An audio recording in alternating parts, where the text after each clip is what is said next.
Okay.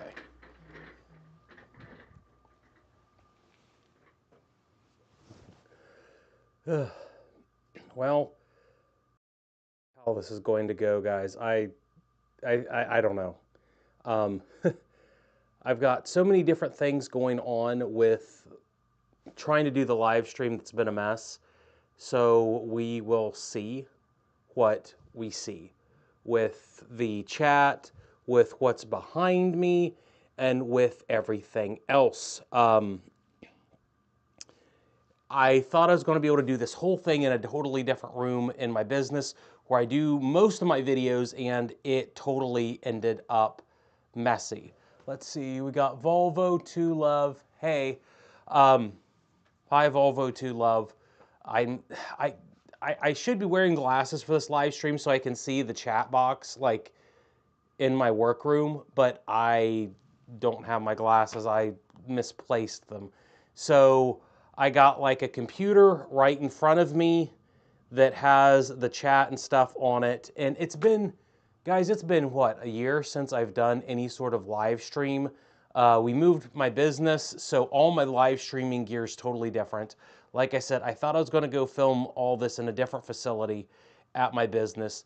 And the reason we're not doing that today is I checked the upload download stream from what we could do, and it was so bad it would look like it was shot on like a 1990s VHS tape, which on one end would be really, really cool, but on the other end, maybe not so much. So hopefully you guys get, you know, the chat works, everything works. I got some stuff that we can do today, maybe in my tech room. I got 2 cameras going, but I gotta press a totally different button to get to the other one. Maybe we'll do it. Maybe not. Uh, but I appreciate you guys being here today. Expert Appliance Repair, WTF, Ben. I don't know what's going on. Is that the LG wash combo behind you, Kyle? No, it's not. Here's the problem that I ran into with the stream is my other shop has washer dryer hookups. It's where I filmed everything for the wash dry combo video. But the problem is, since the bitrate was so bad, I don't have wash connections in this room. I have good internet, but no wash controls. So what I do have behind me is the LG DLHC 5502 heat pump dryer. This is the one that I've done like 10 different community posts on that some people may get tired on, but it has a dryer connection. It's a 220, and I do have this room hooked up for 220, so we can run it if we want to today. I have clothes. If we just wanted to dry a load of clothes in it, if we wanted to do that, we could just dry a load of clothes in it, show you how that works. I had this totally tore down for the end of the video I have on the review for this, so I put it back together in, I don't know, 10 or 15 minutes. So if you guys want me to dry clothes in it, I can dry clothes in it, or I can just take the thing apart entirely and show you as much as you can on a live stream how that works. It could be a total mess if I try to take this apart, because even though I do have 2 cameras, it may not work super, super well. Just by virtue of how the cameras are set up, I thought I'd be in my bigger room where I'd have more room to be able to do 1,001 more things, but I've been kind of scrambling after promising this to you guys, just by virtue of the fact that I was wrong about my internet connection speed. Let's see what we got now. I like, Dan8 says, I want to say that I love the section in one of your recent videos where you said, how did all that metal get in there? Yeah, there's all kinds of videos like that. I mean, I use my album collection, not that it's very large, for props. It's a good tax write-off, and it helps some bands. That's why I always do it. Jeff Brandy, I found your channel trying to find a decent fridge. Bought a house, and this Frigidaire is making a cracking noise like crazy. Still got to find a good fridge. I mean, I like Frigidaires. I do like Frigidairs for sure, but the thing about appliances is not every single person is going to like the same things every time. And that's always something that has, it's always frustrating about appliance repair, is that you never know how something's going to work out for a customer. You could say GE makes the best fridge. And probably for 80% of people, they'd say, oh, GE makes a good fridge. Yay, I'm happy with my GE fridge. I have good experiences with the GE fridge. So 80 people say, I had a good experience with it. 10 people will say, it works okay, but I just don't like it. And 10 people will say, I absolutely hate GE fridges. How dare you say that GE fridges are remotely good? And the issue is that if you recommended Samsung refrigerators, let's say, you'd find 60 people that say, hey, I love my Samsung refrigerator. It's great. You'd have 10 people say it's okay. And then you'd have 30 people say it's total garbage. So relatively, and these are just numbers I'm coming out with from my butt, is that relatively, that's why you'd say GE over Samsung. It's the same reason you'd suggest necessarily any one appliance over the other. People are always going to have good situations with a Frigidaire refrigerator. I mean, I had a Frigidaire top mount refrigerator that I got from my store brand new at FTR 1835 WV3. I love it. It has mechanical controls. Everything's good in it, but some people have issues with it. I mean, we literally had another one in our store that's stainless steel that the defrost timer went bad it went bad within warranty, and that's terrible.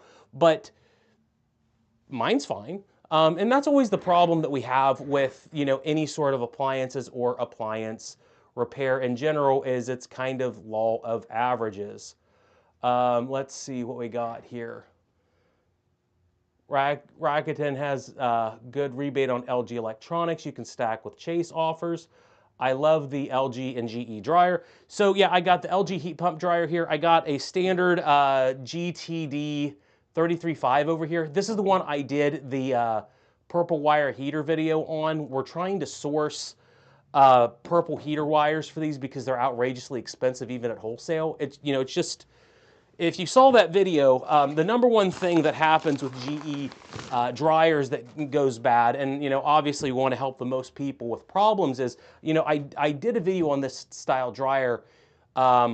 If it doesn't start, if it makes noises, or if it doesn't heat, and of all the videos, everybody's like, oh, this is why it didn't start. This is what's going on with it. Thanks for helping. But when it came to the video that said, hey, this is why they don't heat, 80 to 90% of the people that watched the video was, well, how do I install this?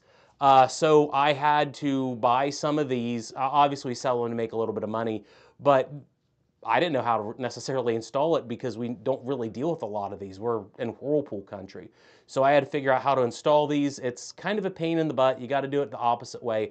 But I installed this like 3 or 4 times on camera just to make sure I knew what I was doing. And then we got that video out last week, trying to get all the videos that I can out, of course.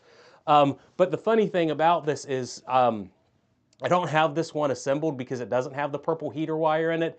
I also did some B-roll shots for the LG heat pump dryer video we got coming out. So this one doesn't even have, I don't know if you can see it or not, there's no drum in this dryer. There's literally no drum in this dryer. Let me see if I can go to the other camera real quick to show you guys. Yeah, hopefully you guys can see that, but there's no drum in here. There's literally no drum in here. It's in another room, just because I didn't want to put it back together because, well, I would have had to come and take it out again because it doesn't have the heater wire kit in it because I ripped it out because I installed like 2 or 3 on it to make sure that I did everything right on that. So that's why there's no drum in it. Also, I got some fun shots with this for the heat pump dryer video because even though it doesn't have a drum in it, it's still assembled in such a way that if I plug it in, it's still going to run. At least the heat coils. I got video of like just the heat coils running in it and it glows. I'd show it to you guys on camera right now, but It ain't gonna work too well because just with the way the cameras are run in this very, very tiny room. So all the angles that you're going to see on camera are like cramped because I'm in a 10 by 10 box in here. So I apologize. I apologize. Let's go to more questions if I can find them. Let's see what we got next. What do you, EK Ben, bro, I bought a replacement fridge and dishwasher based on your videos. From one repair tech to another, thanks for the informative content. Yeah, I mean, the whole thing with the recommendation videos, like on the general ones, is I wanted to try to be a scapegoat for what to buy, what not to buy. Because, you know, there's all these people that have always asked about what kind of appliances to buy.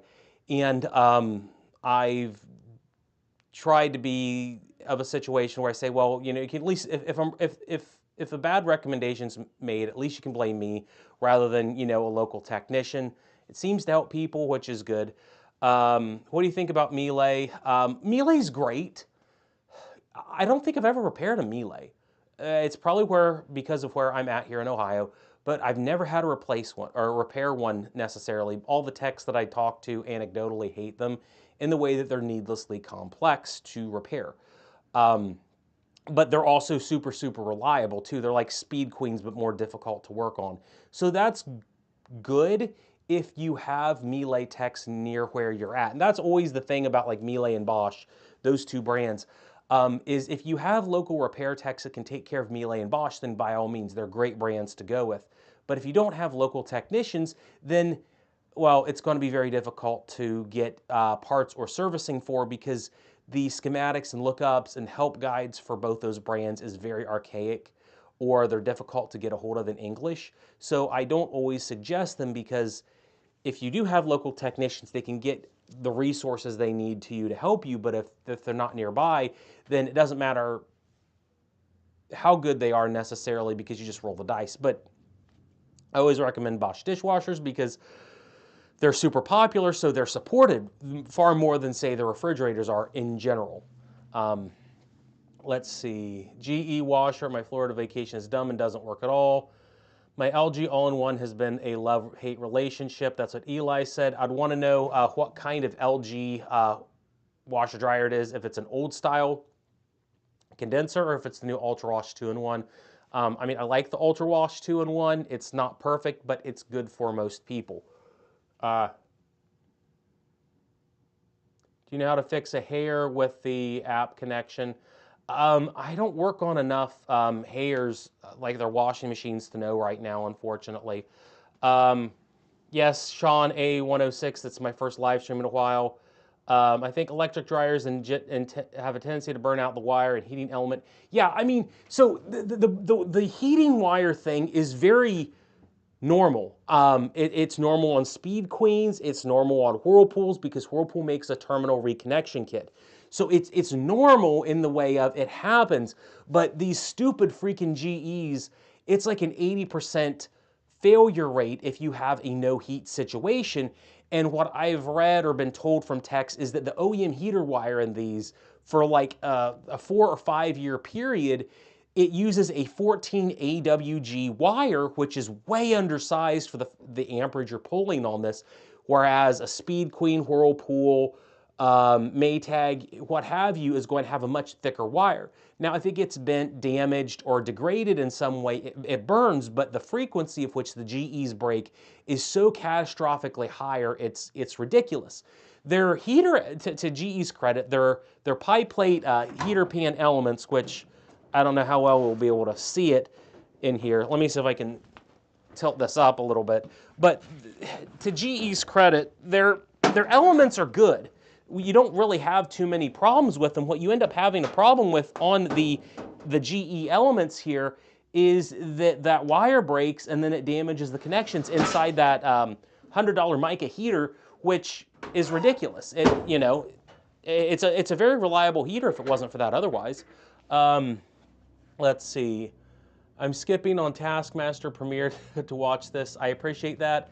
I was browsing for laundry towers and the live popped up. Does anyone have experience with Electrolux? We don't get much Electrolux here where I live necessarily. And the thing about the stacks, Electrolux stacks in the US is my answer would be it depends on the stack.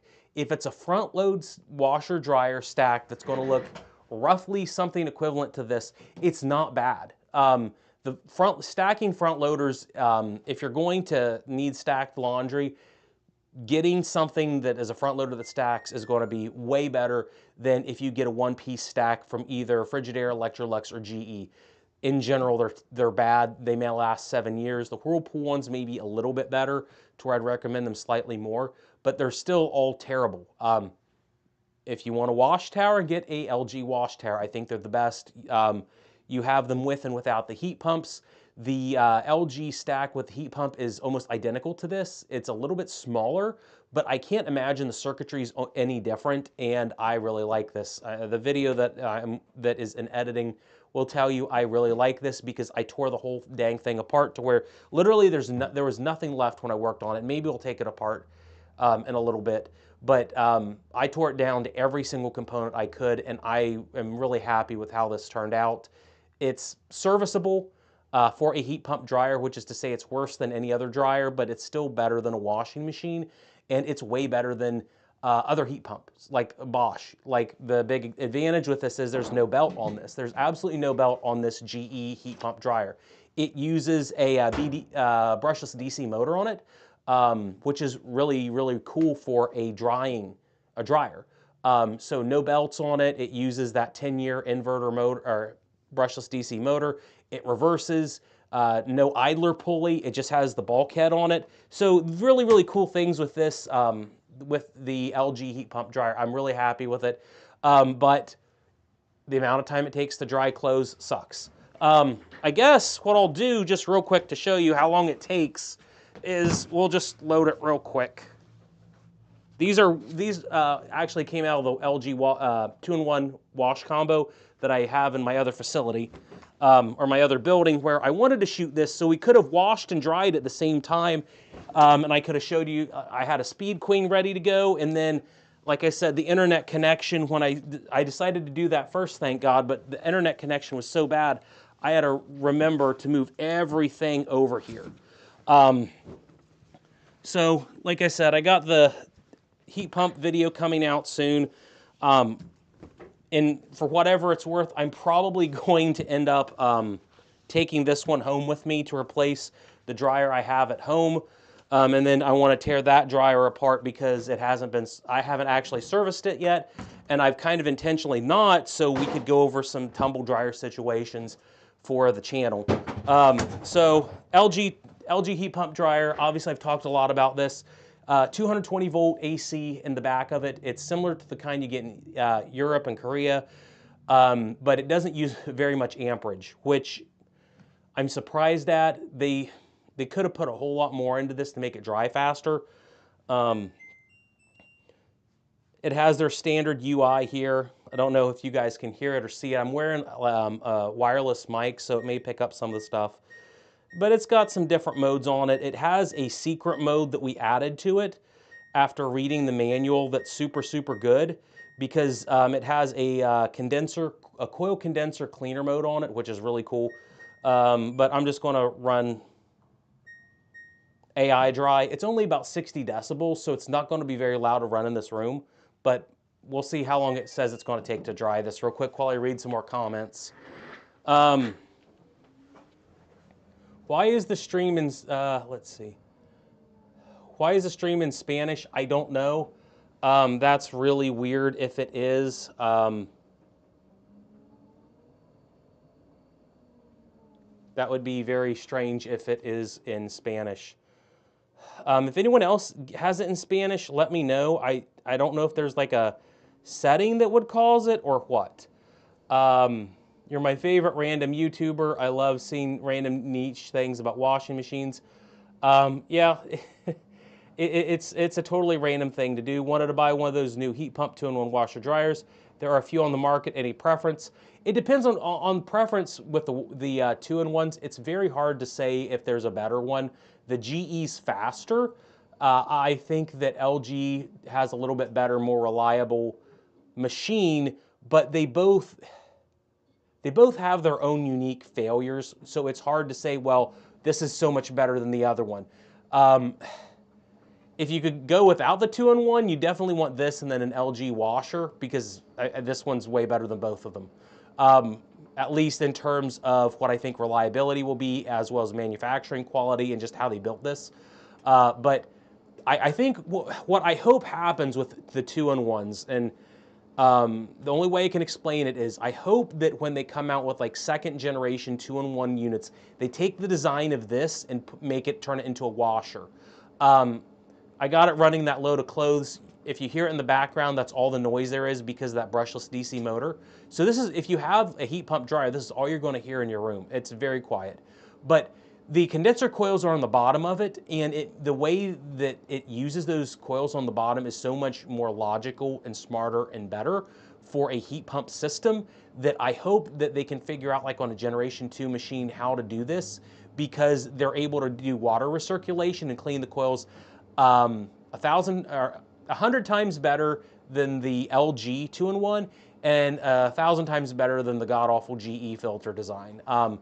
I've run 2 dozen loads of clothes through this, and I had one little piece of lint that made it to the condenser coil out of essentially 2 months worth of laundry. And the GE Ultra 2-in-1 was way worse, and then the LG was as well. And cleaning the condenser coils here is so much easier too. The new WM 6998 HBA, yeah, that's the one I got in my room. I like it. I like it, but it's not for everyone. Some people act like it has to be for everyone, or it's not for anyone at all. And a combo is going to be in the middle, to where you don't have a ton of laundry or you're lazy. And if you were like a single person or just a married couple without kids, they make sense. But if you have multiple people, you need a dedicated dryer, preferably.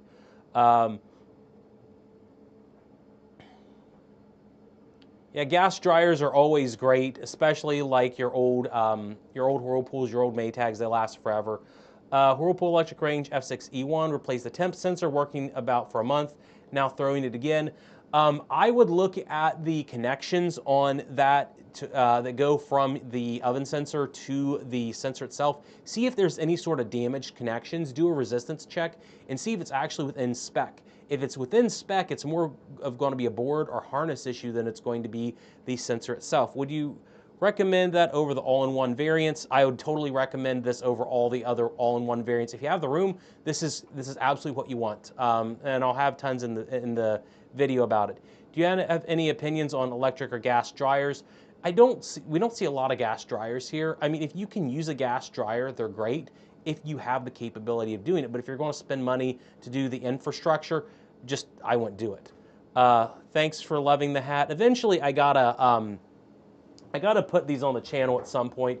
They're not very difficult. I mean, I make them, with the logos and stuff. So I have 2 here.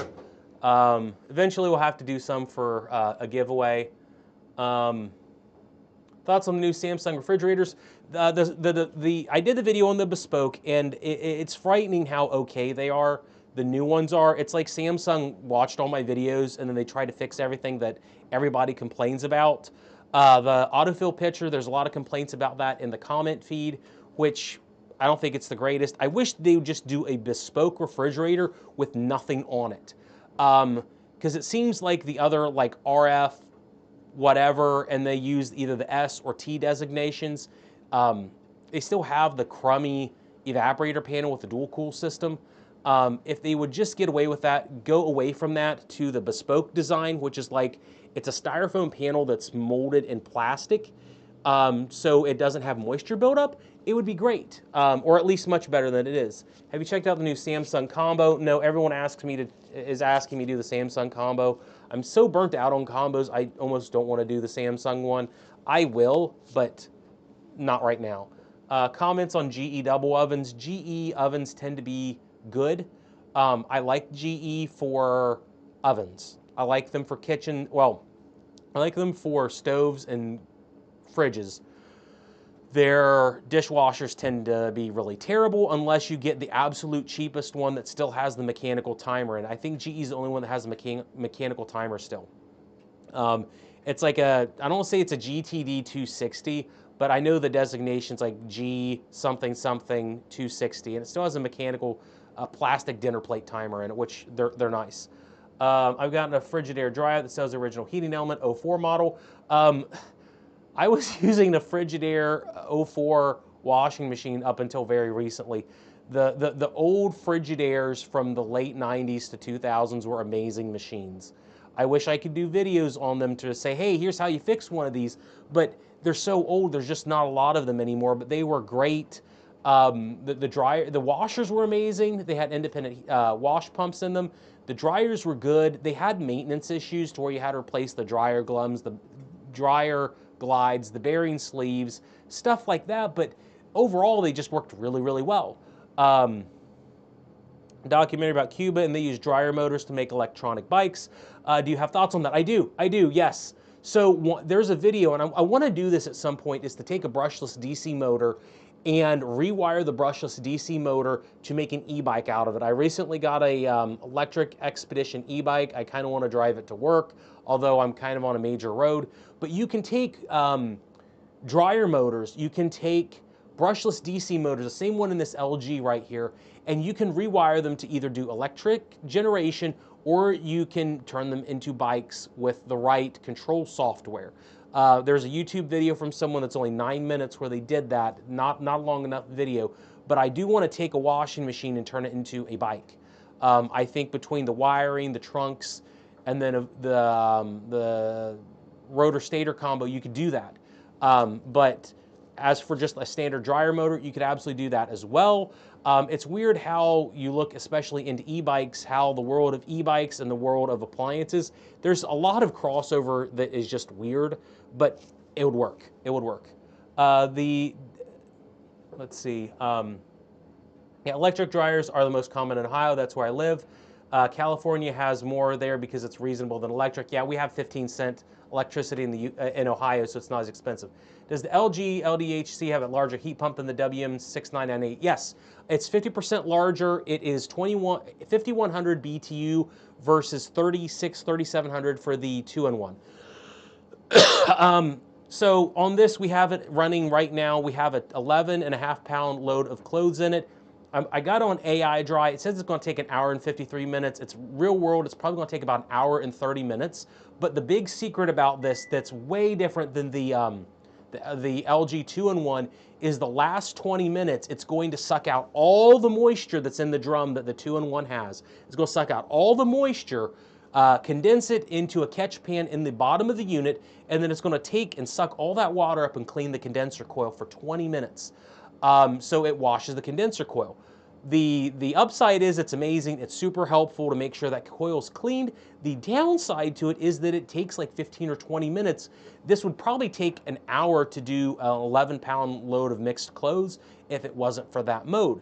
If you have the 2-in-1 from the GE or LG, there's still always a ton of moisture in the drums that is really weird that people complain about. This does not have that issue whatsoever. So it's very, very unique. I love it. At least I like it. Pick for a mini freezer. They're all made in the same factory in China, pretty much. It does not matter what brand you pick. There's a Crossley freezer over here. You know, I got paid from Crossley to demo it. That Crossley freezer is absolutely no different than practically any other design on the market. For freezers, mini fridges are very similar. They're all from the same Chinese factory with the same components anymore. Just get whatever's cheaper. If you see something with a higher warranty, great. Get something with the better warranty. It may be different, but 80% of them are identical. WM6998 sounds like a jackhammer. That is not normal. Check your shipping bolts.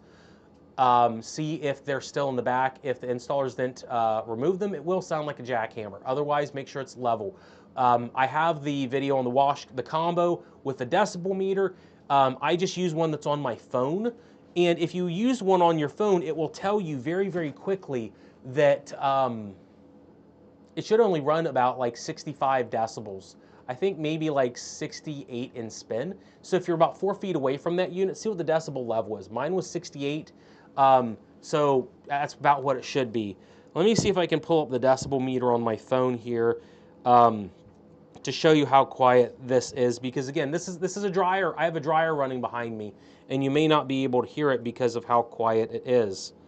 It does change based on the mode sometimes. Let's see.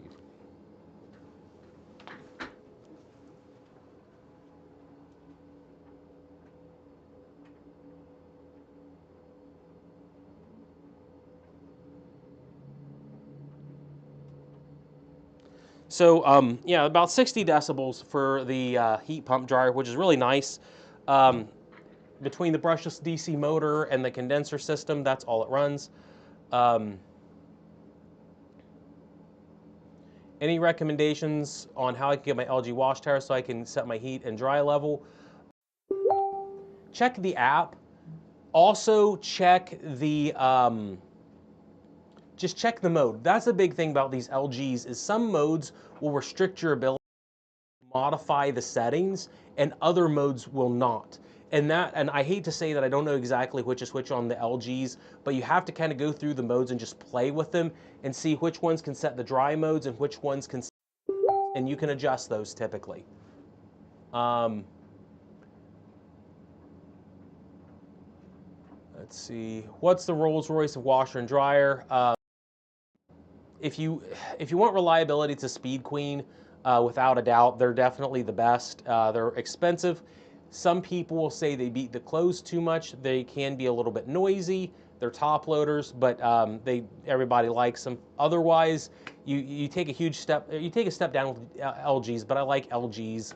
You could go with Bosch or Miele as well if you have them locally. If you have Bosch and Miele locally, they're great choices as well. Best quality small washer and dryer for a city apartment, 900 square. That's hard because all the small ones, Bosch, if you have money, for the like a 24-incher air fry microwave or air fry oven. I'd probably go with the oven. It depends. Nick got a 6700 washer and dryer. Those are great. I like them. LG's probably my favorite non-Speed Queen washer dryer set. LG's good on laundry, bad on kitchen. That's the problem with every brand is either good on kitchen and bad on laundry, or bad on laundry, good on kitchen. No one really makes the best anymore. Maybe Frigidaire Electrolux is the best average, just because their stuff's very mediocre all the way through. It's not great, but they don't have something that if you had to buy a package, I'd say, well, this is absolutely terrible. Just no indoor water or ice on the fridge. Whirlpool Duet HT 9200, making a buzzing sound like a buzzsaw when spinning. Check if I don't know if that one has a rotor position sensor, but check that. Check the belt. Sometimes if they're out of whack, they'll make noises. Recommend. Came late. Would he recommend the combo or this? This is just a heat pump dryer. This is just a dryer. This is just the heat pump dryer oversized, and it's better than either the combos if you have the room. 220 volt dryer, but it's built so much better. My gosh, it's so much better. It has a 10-year warranty on the sealed system. So GE has 5. The LG wash combo has a 1-year sealed system warranty. This has a 10-year sealed system warranty on it, and the way they constructed it is just a lot better. Jose, I got the LG DLHC 5520 here. This is a standard old GT or GE GTD 335 ANSWW. That's the one I did the purple heater wire video on. They're nice, other than the fact they have razor blades all around them to cut into you if you make a mistake when you take it apart. Panda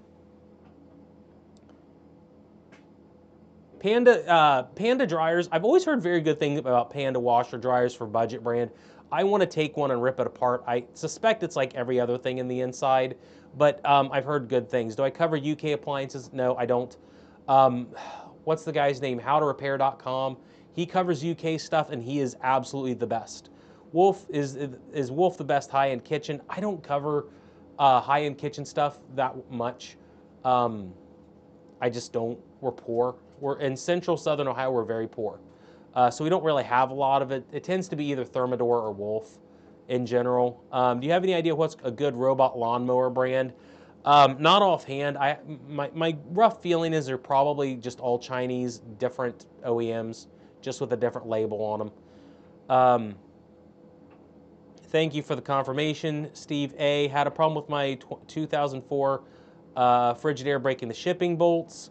Yeah, shipping bolts. I've made a few videos on shipping bolts, and the number of people that realize installers didn't take them out is horrible. It's frightening. I make YouTube money for it. Shipping bolts removed, so we'll try the Decibel app. Great. Just type in decibel meter on Google Play or iPhone. Family J asked about max amperage. So one of the things I hate about being in this room right here is that I bought, from the last few videos, I bought some voltage monitors for the other shop to show you guys exactly what kind of amperage anything pulls. You can't really test dryers watt usage with a kilowatt meter. They don't make the kilowatt meters affordably in like a 220 size, so you have to get it from the power box. So I bought an Emporia watt meter, and it's freaking amazing. And it will show you exactly everything about your dryer or wash or whatever you have, anything you'd want to know. They're amazing. I want to recommend them in a future video or 3 because they're just so cool. But this pulls about, I got to do the math. It pulls about 6 amps at 220 max. The heat pump is not as large as I would like. I think it's it's undersized compared to the GE even a little bit, but it's bigger than the WM6998 that I reviewed a few days ago. But it's about 6 to 8 amps. Have there already been jokes about the linear compressor in the machine? I haven't released a video on this yet, like the full dedicated video, but I'm sure every other comment will make either a linear compressor joke, or they'll reference the fact that it's garbage because the linear compressor, this has a rotary compressor in it. If you want to look it up on Google, it's EST102MA. That's what's in this machine, and it's a 2-piston rotary compressor running on an inverter from the control board. It's not a linear compressor. It doesn't have the same issues. It's more akin to what you'd find in their air conditioners. And I had an LG inverter AC, worked great for as long as I had it. Southern Ohio's near West Virginia, yes. Any tips on getting the LG 6700 level? Just wrench. You should get one if you just bought it. At least with my Ultra Fast, which I didn't mention in the video, it came with a leveling screwdriver that with the set. Lowe's installers didn't put any feet on my mother's washer and dryer. Complained to the installers or Lowe's. They should have done that for sure. What do you think the best washer dryer combo is? The best ones are the ones that are stacked, not the 2-in-1s. If you want something fast and reliable, because the problem with any combo 2-in-1 is you have 2 appliances that have a chance of failure. They're going to knock the other one out generally if it doesn't work right, generally. Even with the LG stack units, the unified UI is 2 separate PCBs, so if something bad happens, you'd still have one or the other. And the LG wash towers are literally just 2 machines stacked on each other with a central strip in them that the 2 PCBs look like they're totally interconnected, and they kind of are a little bit, but for the most part, the design's amazing because they're separately serviceable machines. GE ranges refrigerators, GE versus GE profile. So the GE profiles tend to be a little bit better quality, but the only problem with the profiles is the price on replacement parts for like their induction stuff and some of their like really high-end cafe stuff gets frighteningly expensive to where it's almost non-serviceable if you have an issue. They're great. They have lots of features. I think they're reliable, but just the replacement price on some of it is horrible. Now on the fridges, the GE profile fridges, they're great. I like them. Hopefully you guys can still hear me. Everything's going good. I think my battery power is still going good on my little lavalier mic. GE combo needed to replace valves as if it made a winding noise. We added a sensor to our 220 volts to see watts and amps. I think they're really nice. Kathan said Hi Ben, I was wondering what the best washing machine to pair with the LG ventless dryer. I mean, I would go with a LG washer without it. I mean, it doesn't have to look like this, obviously. If you aren't going with Speed Queen, LG's the next best. When it comes to front loaders, and I got to put a new video out for washing machines, but if I was going to say what the best brands are for front load washing machines, Speed Queen, the FF7 is going to be really, really reliable. They'll last 25 years. The LGs are going to last 10 to 13 years. They're going to be really good for a residential model. I haven't had a lot of Electroluxes, but I always hear good things about them. I would avoid GE. I would avoid Whirlpool. The GEs have a ton of control board and inverter motor assembly issues. If it wasn't for those two things, the GEs would be fine. And then Whirlpools anymore are so shoddy, along with Maytags, of course. They're terrible. Their top loads, their quality is so bad. They keep cheapening the stuff to make it look nice, kind of more like Samsung-esque. But it's like they adopted the look of Samsung and the quality of Samsung, which is just really, really, really, really bad. It's absolutely terrible, absolutely terrible.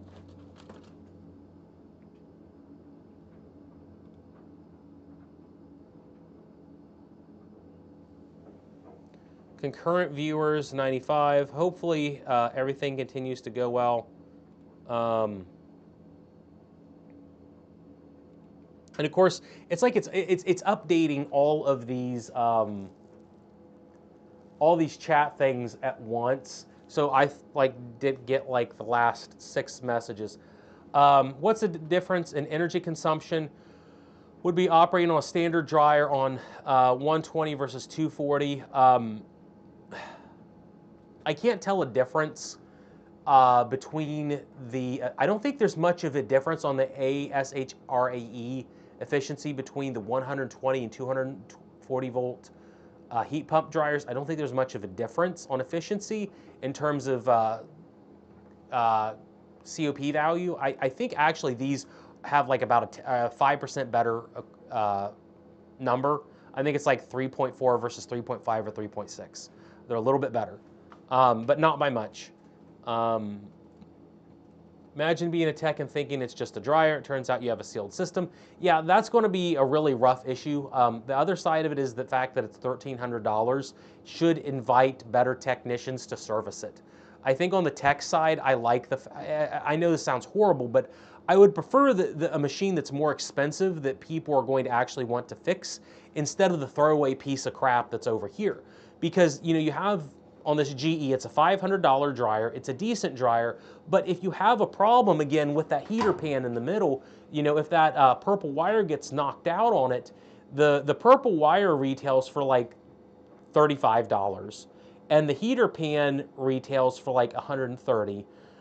GE has a service kit, which is both items together, and the retail cost for that to the consumer is $160. Plus your trip charge, plus your labor and installation. So just to fix the heater on this, if you service it, if you're a technician, you know, you're looking at a call north of $400 for a $500 dryer, and no one in their right mind is going to do that. But if you have the heat pump dryer over here at $1,300, you've sunk more money into it, and I doubt the sealed system cost on this is going to be that much more expensive. Maybe it's going to be $600 if there's a legit sealed system issue, but you have half the price. And it does use way less electricity, so you may have a better justification to put the money back into it. But it's the same thing with like a Speed Queen, anything, is you've already put a bunch of money to start into it, you're going to keep it longer. Appliances used to cost more money in regards to purchasing power parity, so people would repair them more often, but they were more expensive by nature, which I think was in some ways a good thing for at least the repair industry. Let's see, did I ever interview the the refrigerator engineer? I did, yes. I got to get some more stuff with that video. I think it was compelling on what we discussed. I got so much stuff going on. I don't have the time that I wish I did to kind of mentally sort everything out with what I talked to him about. The quick hits about that, me talking 3 hours with the refrigerator engineer that built some of the stuff is that they're only building stuff to last 10 years. Most of the stuff's Chinese. GE's like the last one that makes anything in the US for fridges. And they're just building them so cheaply, but it's also that the wholesale cost to actually make a fridge is so expensive. They can't really put good stuff in fridges anymore because people want the cheapest, garbagest, that's not a word, the cheapest, crappiest thing possible because everybody's fighting for the low price instead of making it more expensive and more reliable. And everyone wants, you know, ice makers in them. You put new connectors on the stupid purple wire. If you keep having to replace connectors on it, you need to replace the heater pan. The heater pan's bad. Eventually what happens is the small little piece that the terminals connect in will corrode and degrade, and that's actually heating up instead of the heating element. So it keeps burning those wires out, so you got to replace the heater pan on that. Do I have a preference on detergent, dishwasher, and rinse aid? Tide. As crazy as it is, you don't want to go with anything too boutique, especially things that are very environmentally friendly, because if they're environmentally friendly, they're not very friendly to appliances, to be honest. I wonder what it'd be like if Whirlpool continued to make the direct drives to this day, Sean. I had a very, like, conspiratorial post from someone one time that claimed if you got a hold of the right people at Whirlpool, you could still get one made. Like, they still make custom ones on requests for direct drives. They still make all the parts. The parts for, like, the 2011 models are still made. It would be nice if they could have figured a workaround like Speed Queen did to bring them back, but DOE regulations nuked those machines, and Whirlpool was fine to get away from them as well. Donnie mentioned the GE Smart HQ tool. I have one in the other room. I just haven't put it on camera to use it yet. They're nice, but if you plug it into many of the washing machines and then power the washing machine on and plug it in, it will nuke the board, and then there is multiple different tech warnings or service guides out there for it. I'll review the Samsung all-in-one at some point, but I don't want to. I get so tired of the reviews. I just want to repair things sometimes. Fabric softener, it's bad, but if you use it in the right measurement, it's okay. It's like dessert. In the right things, it's okay. You answered my question on Samsung fridge and email, temp fluctuation, temp sensor, dampener door, maybe any sort of recirculation fan if you need it. Counter depth fridge, what's your recommendation? GE. And as much as it pains me to say it, Samsung, if it's like the bespoke with nothing in it. The more expensive it is, yeah, the more likely it's going to be repaired since it's an investment. Agree.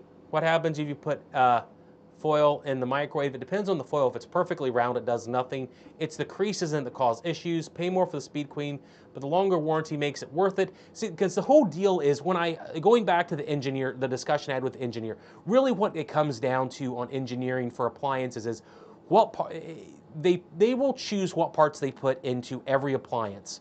When it comes to, say, for example, this GE, I've read all the stuff from the Department of Energy. LG's telling the DOE that they're building these things to last for about 14 years. So that means that when they engineer these things, they're putting components in them to have a mean failure rate of 14 years, which is good or bad. So when you look at a Speed Queen, the mean time to failure on those parts is 25 years. So the Speed Queen will last 10 more years. But if you look at the GE behind me, the mean time to failure on those parts is probably 6 years. So you're probably going to get on average over twice, and this is just speculative on the GE. I don't know for sure that they say 5 years, but I sure bet they do. 5 to 7 on those. But if it gets 14 years, then you know exactly where your lifespan on average is going to be. And with the refrigerator engineer I talked to, it's 10 years for most fridges anymore. And that means that they're only building them last 10 years. If you get more than that, it's survivorship bias. If you get less than that, it was an accident. The other thing is that the only thing that really he said they care about, which I've heard for so many often, is all they really care about is getting stuff out of warranty. They don't. If you have a 10-year sealed system warranty on a dryer like this, they don't put that to make it look nice. They put it in because either, really, they don't think it's going to fail. Because if you have to do a warranty repair on a sealed system on this within that 10-year span, it's going to cost a lot of money. LG's lost billions on their refrigerators because it's not cheap to go fix one.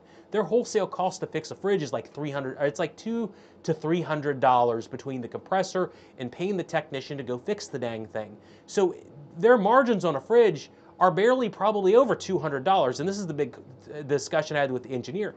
If you have something fail in warranty, you have to sell like 10 appliances of that same model to make up for one failure. So they do not want things to fail in warranty. After warranty, screw you. Are direct drive washers banned from being manufactured and sold?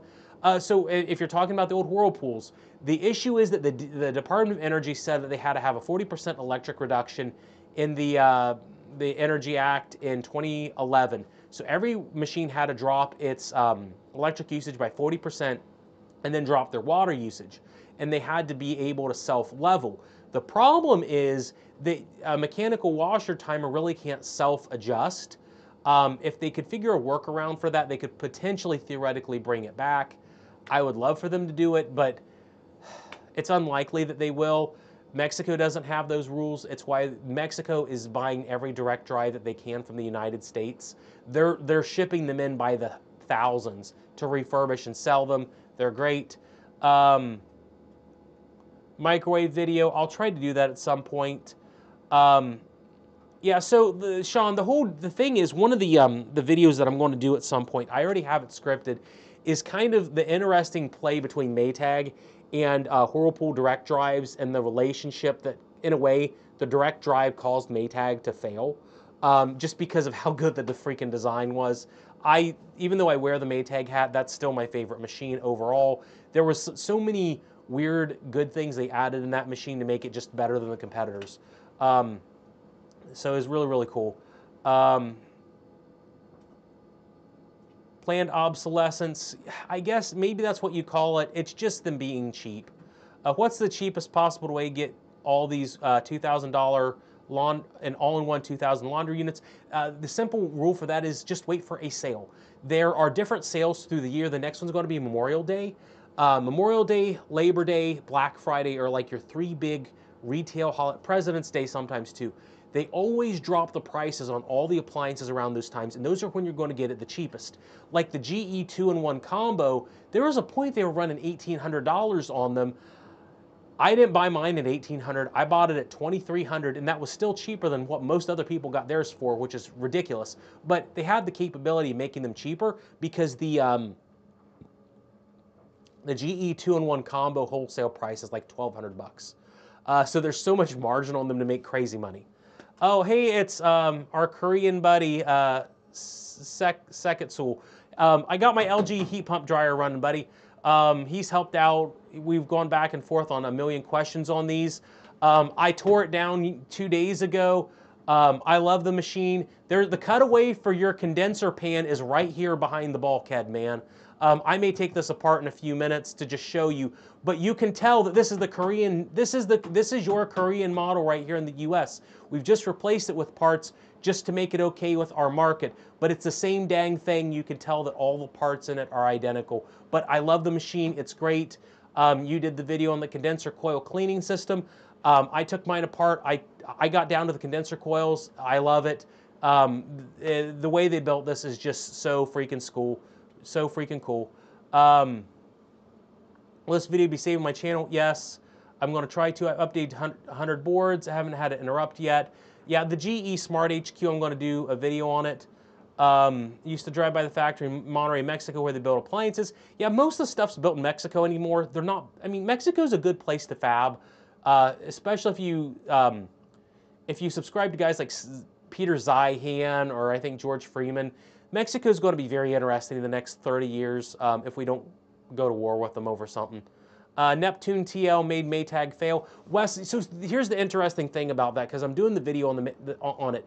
The Neptune TL is only part of the Maytag story. That's only part of the issue. It did cause them to fail because they lost so much money on it, but the problem was they didn't have a lot of money to fail with. They went out and they bought Norge, they bought Amana, they bought Magic Chef, they bought all these companies so they could conglomerate like Whirlpool did. So when the Neptune TL failed, then they had no money to lay back on. So then they went broke. Or they didn't go bankrupt. They just had so little money that they were able to get competing offers from Whirlpool and Haier and some of the other companies, and they ran out of money. But it was because they went out and they made some very stupid decisions on what they bought. I'm doing well. Hey, it's Boulevard Homes. I got to remember your contact details because I'm going to ask you some questions at some point. I can't remember what it was going to be. I think it was going to be like fail rates on appliances since you did a lot. If you consumers really want the best washer dryer, just go to a commercial laundromat machine. You can ask Investment Joy about commercial laundromat machines. It would be nice if they made more soft mount commercial machines, but that's always the issue, is that they don't make a lot of commercial soft mounts. If you look at Dexter, their commercial soft mount is like a 60-pound unit. It's like 20 grand. Brandon can tell you more about it. Worked at a fridge plant that made 50-pound ice makers. They were over the moon when they got the failure rate down to 25%. Yeah. Hisense's fail rate on fridges in the US is 2% on their sealed systems. It's 11% with ice makers. They hate ice makers. Let's just call me Jay. Okay, Jay. Great. Oh boy, the drainage is not. Oh no, the drain pump isn't working. It's probably because it's too high. Of course, we have an error code on the LG heat pump dryer.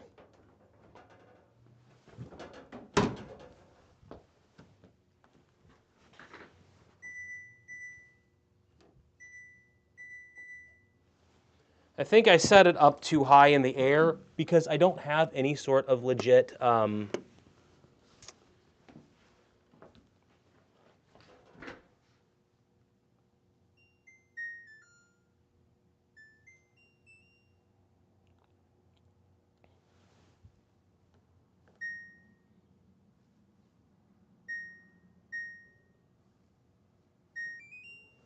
we'll see. Because I have this in a different room, I don't have anywhere to drain the LG 2-in-1 to, or well, the LG heat pump dryer. So I literally have a bucket and a hose. But the bucket was slightly off screen over here on the left, and it's a little bit higher, and I think that may have caused an issue. Otherwise, I did not plug something back in right, and maybe I'll have to take it apart on camera.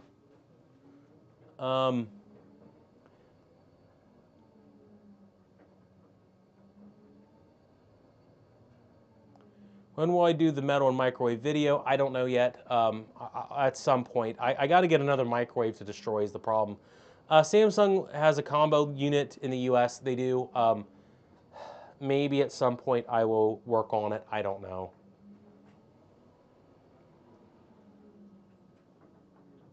Okay, I can hear the drain pump working now. The drain pump on this is working. I just had it too high. Let's see, which camera? So, Jay, here's what you get in the US. And I don't know if you can see it or not, but all you get in the US is you get a little baby drain hose instead of your condenser pan. That was our solution.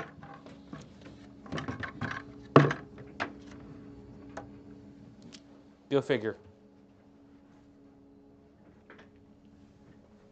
So hopefully the feed is still working and there aren't any interruptions. I think it's done that thing again to where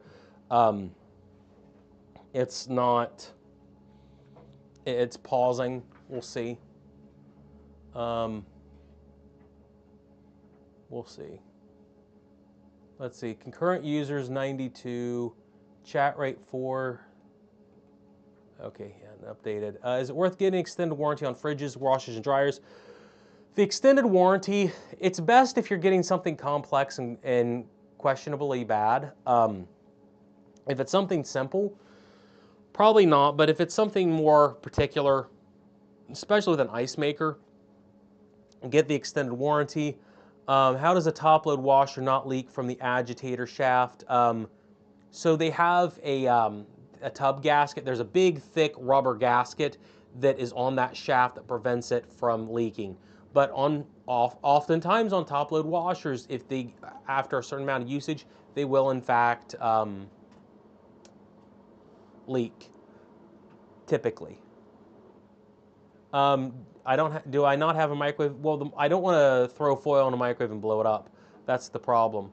So yeah, you can drain it with a manual bucket or the drain hose. Yeah, so in the US, we don't get the bucket option that would be right here. That would look like it's the fabric softener tray.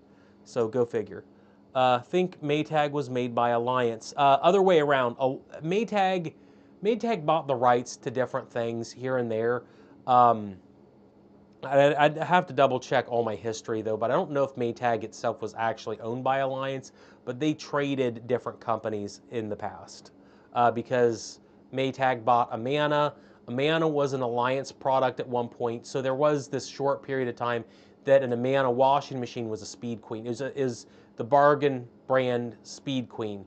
So there was a guy in Texas, I think last year or two, he had this like literal warehouse full of Amana washing machines from the late 90s, and they're all Speed Queen drive transmissions, and they're all brand new.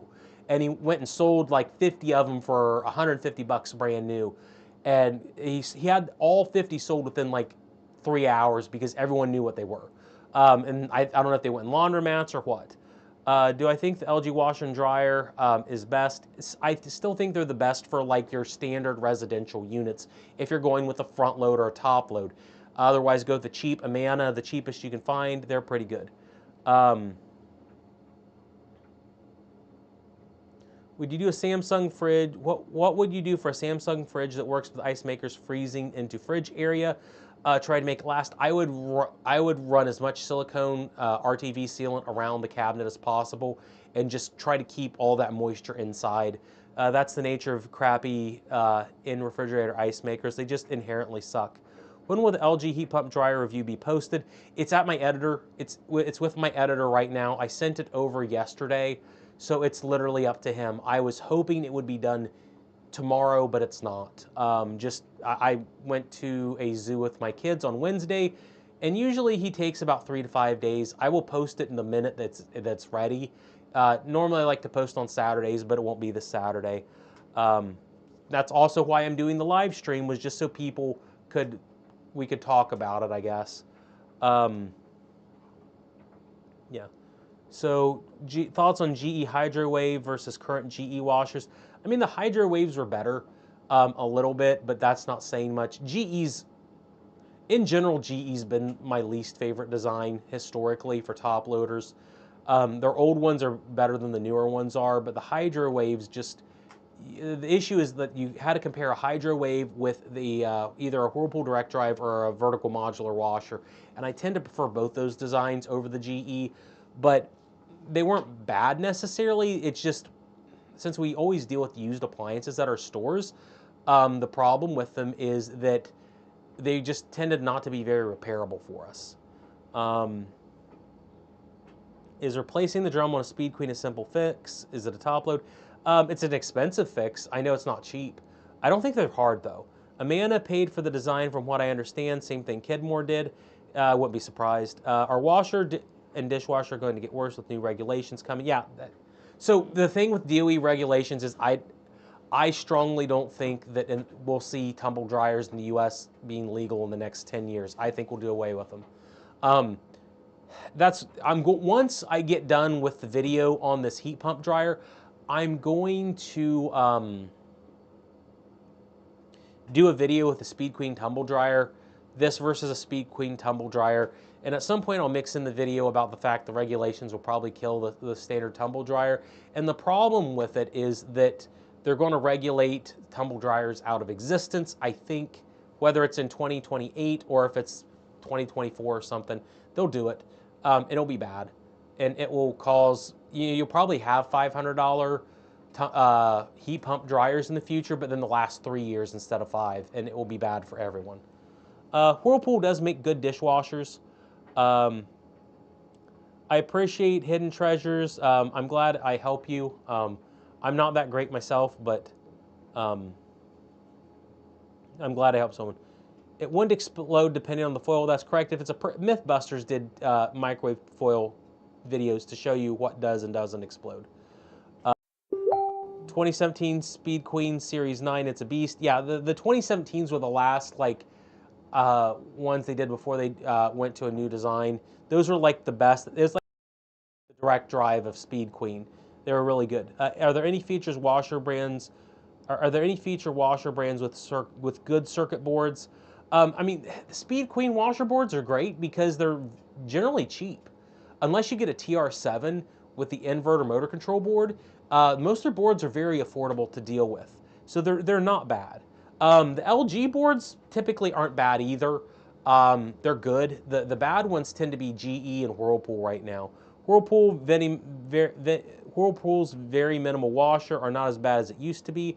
VMWs are good for like your cheap throwaway washers. I wish they'd improve the bearing design on them and a few other things, but I mean, for a cheap throwaway washer, they're good. I still haven't heard, I thought I heard the drain pump kick on this, and I haven't yet. I may have not plugged something back in this, so we'll see. So when you do it, so when will you do it if it won't explode? Again, I don't know. I don't know when I'm going to do a microwave video, Jocelyn. You may need some special tools that Alliance makes for doing the outer tub. I don't do enough Alliance products to know. Any consistent pattern failures on the boards? The interesting thing about control boards, and you're seeing a lot of this now, capacitors tend to be the failure point on them, but the bigger thing right now is it tends to be the triacs or resistors that deal with the drain pumps. If you get a drain pump obstruction in a washing machine that tries to pull, and the drain pump fails, and it grounds out, it tries to pull way more wattage than whatever the spec is. Most 120 AC voltage pumps try to pull about 85 watts, but if it grounds out, it will pull whatever the machine can offer it. So what ends up happening is on a lot of modern boards, you blow the triac out or the resistor that's in line for that drain pump, so it causes the drain pump to run constantly. And you have to replace the board and the drain pump at the same time. And if you don't do that, just replacing the drain pump will still cause that new drain pump to run constantly. But if you replace the control board and still have the bad drain pump, you'll immediately pop the triac on the board and nuke the $200 or $300 board. And we've seen that multiple times. It's very frustrating. They should, and it's really, Whirlpool, it happens a lot on them, but it's starting to happen on other brands. And it would be nice if they put an inline fuse that would allow the design to operate better. So like that fuse maybe would pop if the drain pump is bad. LG makes direct drive. LG makes direct drive washers. Yes, they make direct drive in the fact that they have a rotor stator system on it. But sometimes when we talk about direct drive washers, we mean the old kind to where the drain pump is mounted directly to the motor on old Whirlpools, which was one of the best designs ever. Do you have to repair older GE direct drives, the ones after the filter flow and before the hydro wave? It's been way too long since we've had to do one. They've tended to be decent to fix. Thanks for answering all the questions. I'm trying, John, I appreciate it. I'm trying to help as much as I can. Gargamel said, is it the inner drum? I don't know. And I still haven't heard this thing.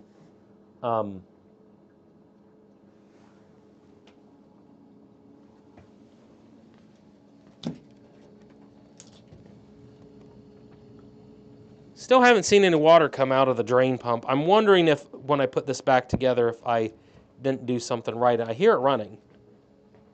I don't know.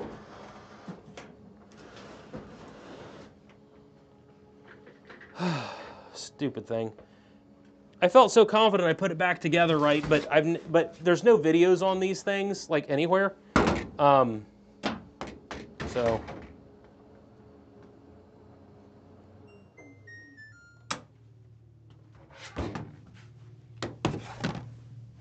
definitely a hot drum.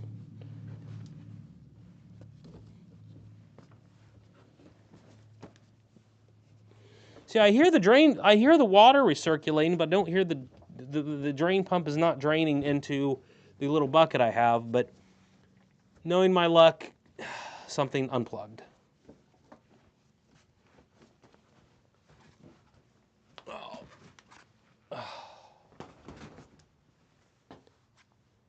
So, let's see.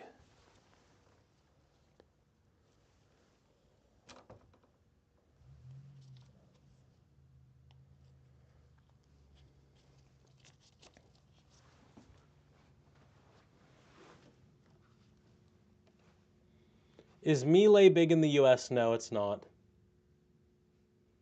Miele's not big, but allegedly they're going to come back with it. Do I like removable kick panels? Yes. I wish they hadn't ever gone away from it, but okay. Like I said, guys, I've goofed something up on this LG somewhere along the lines. Again, there's no videos on this, so you go blind on it, and the first thing you think is, hey, you're gonna, you don't put a screw back in the right place, and I had all the screws. Oh.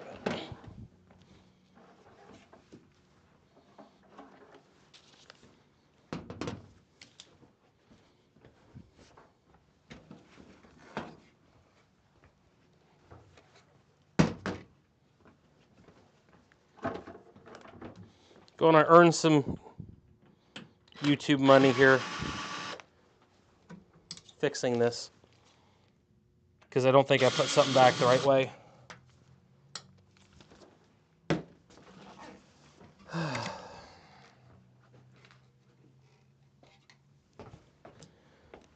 So again, if you've ever dealt with one of these, it looks pretty close to normal, or what you would expect a unit to be. Let me see if I can. Let's play the game of how far can I get this up in the air. My little sky crane.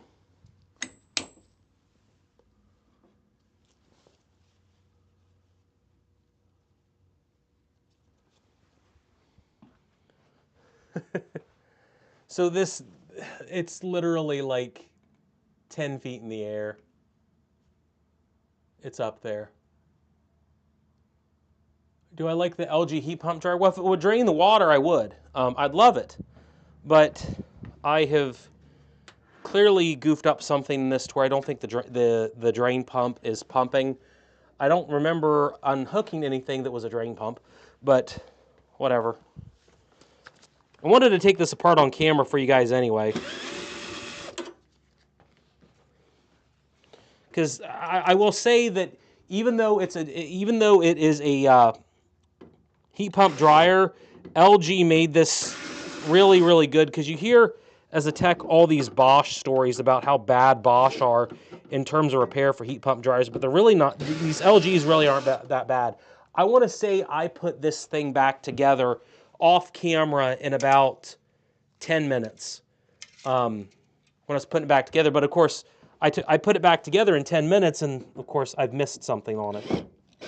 So, not that you guys can see it on camera, 4 screws in the top of the console, like literally every other LG washing machine ever is.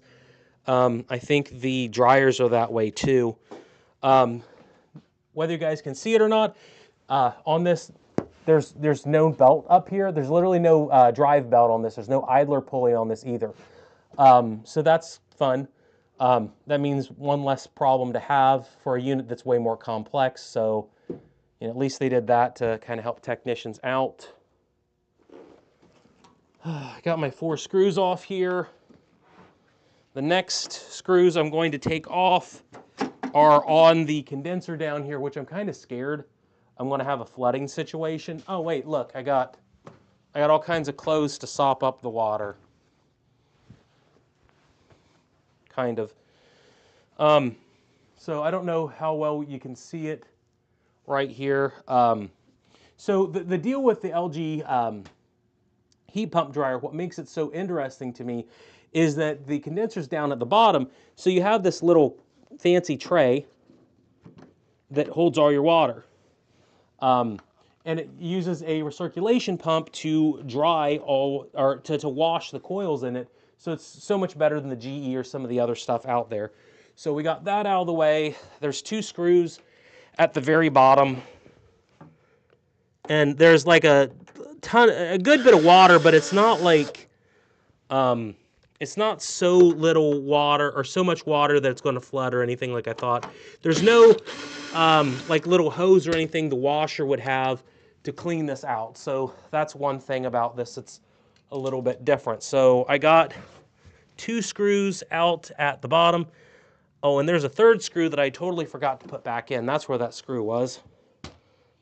So I've got, so far our screw count is 2 screws on the top panel, 4 screws behind the control panel.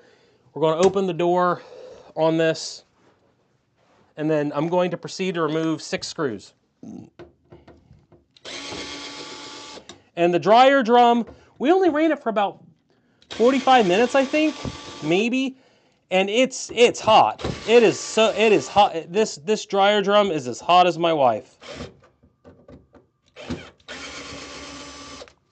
There are 2 screws. These 2 screws are slightly larger than the other ones. I don't know why, for the bulkhead.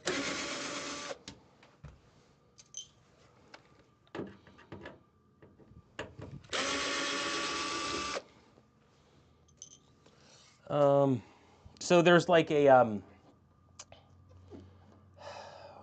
reed switch up here at the top. Did I get everything? I think I got everything. So I'm going to take the front door of this off. So I got the front of it unhooked. There is one wire harness, and the big thing about this is, if you've ever had to worry about taking apart like 500,000 wire harnesses to get to anything, the one nice thing about this is there's like 2. There's one directly behind the plate, and then once you pull the door open a little bit, oh wait, there's another one behind it. I have 2 cameras. I wish I had more wire, or more like USB, so I could do this closer up to the camera, but I don't. So there's 2 wires there, and then one for your door switch assembly.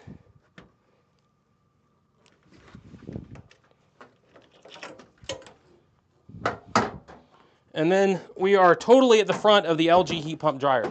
So I've only removed, what, like 12 screws, I think, and we have the whole, we have the bulkhead totally exposed, so that's nice. At least I think it's nice. It's my opinion. So this is the front of the guts of the LG heat pump dryer assembly. So you got your bulkhead here, recirc fan. The UI's been taken off. The door switch has been taken off. You got your top here. You got your side panels. So I guess the different thing between this and every other like standard US tumble dryer is, in order to get anywhere further on this, you got to take side panels off. And the one nice thing is, again, we're only like 16, well, maybe like 15 screws into it that are really, really self-explanatory. So if you rotate it around, this side has all your goodies.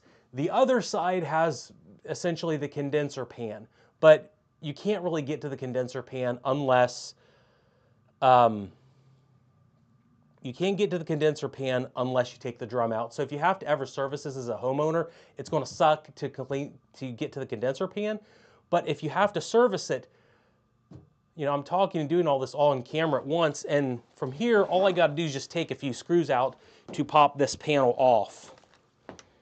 I know it's not like a Maytag dryer. I know it's not like a Whirlpool dryer that, you know, I could fix blindfolded, but it's, for the complexity of what this thing tries to bring, it's not that bad, in my opinion. So there's 3 screws at the top here. There's a little catch finger that just popped off, but they do that.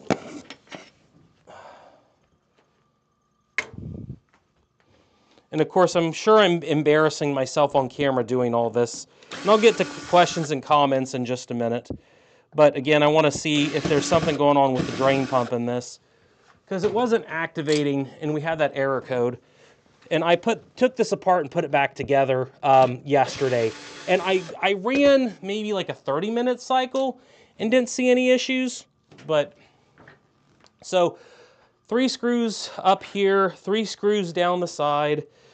I think I got one more screw maybe over here. Or do I? No, I think I do.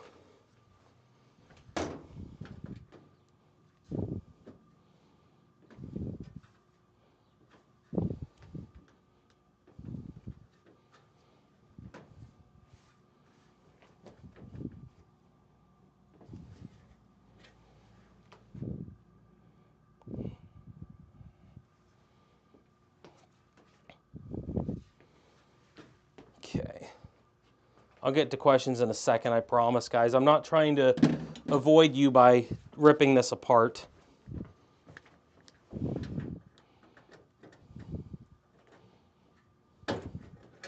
There we go. So 6 screws, there's 6 screws on each side of the panel. You pop it off. There's some catches on the very front, and then boom. Whole side's ripped apart for your viewing pleasure. And I'm trying to see if you can view it. So there's your goodie bag right there in the middle. You got your control board, compressor, recirc pump, everything's kind of behind that. Very, very, very easy and accessible. And I'm more focused on trying to get stuff in the camera than I am actually taking it apart. Because I put this, when I put it back together, apparently the wrong way, maybe because the recirc pump isn't working, or I think it isn't working. It may have just been that I put the yellow bucket too high. I don't know.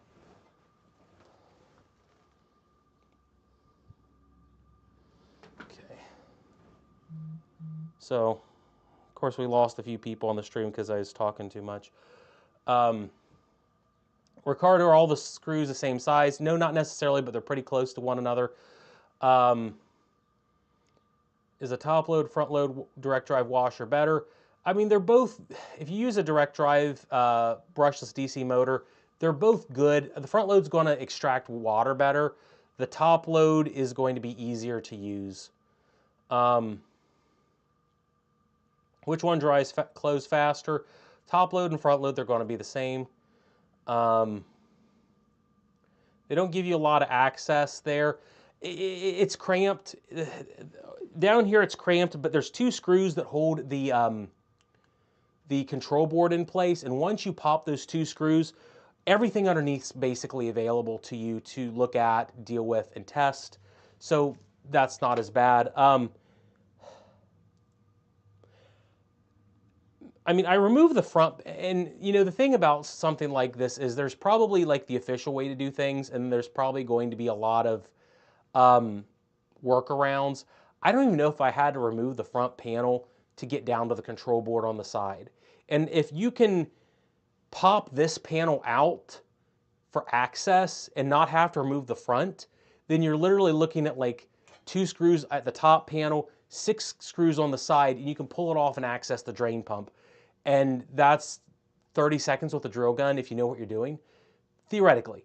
Even removing the front panel was nothing. That was, I think, like 12 screws, but if you know which screws they are, they're really easy to come in and out. So I can get down here and look at the recirculation pump. Maybe a harness got unplugged that I wasn't thinking of. So we'll look. Whirlpool dryer not drying clothes, seems to work on low heat, doesn't do higher heat. That's probably going to be like your control thermostat, depending on the model. Also, check and make sure there's no vent obstructions or blockages that could cause restrictions. If you feel like you have high heat but the clothes don't dry, it's almost always some sort of blower restriction or vent restriction. Ben, will you film a new LG WT 8600 CW? When I buy one, ultimately it comes down to just time. I would review everything that I could possibly, but I have to juggle the idea of I'm going to do a review on something or I'm going to tear it down, show you why it doesn't work, and make money on the parts. And I like helping people fix things maybe more than I do the reviews. And the reality is it takes a long time to review something properly. I've had this for like 3 weeks, well, 2 weeks, just running it and running it and running it to make sure everything's good on it, to make sure it's worth a good review. And I could have probably done 6 repair videos in that same span of the one here. So, you know, it is what it is.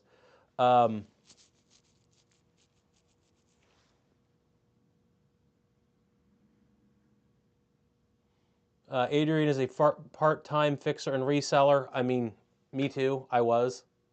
Still am, I guess. I mean, I posted that I was going to make a video on a Speed Queen set that we got, and I didn't because we flipped it in a day. And it was hard to say no to buying a set for $150 and reselling it within 2 days for like $650. And all we did was replace a belt and cleaned out the lint on the Speed Queen dryer, because Speed Queen dryers don't work if you have vent restrictions or filter restrictions. Speaking of filter restrictions, one cool thing with the LG heat pump dryer, which, let me see if I can drop this camera just a hair bit. Maybe we'll drop it a little bit. Okay, I don't know, hopefully you can see it, but the good thing about this, and you kind of wonder if other companies should have done it too, is this unit doesn't have one filter on it, it has 2. It has 2 filters on it. You got your first filter here that everybody's going to know and love, and there's a little bit of lint in here from what we've dried already, and it snaps apart like, you know, any other. Of course I can't do it on camera. It comes apart like any other one.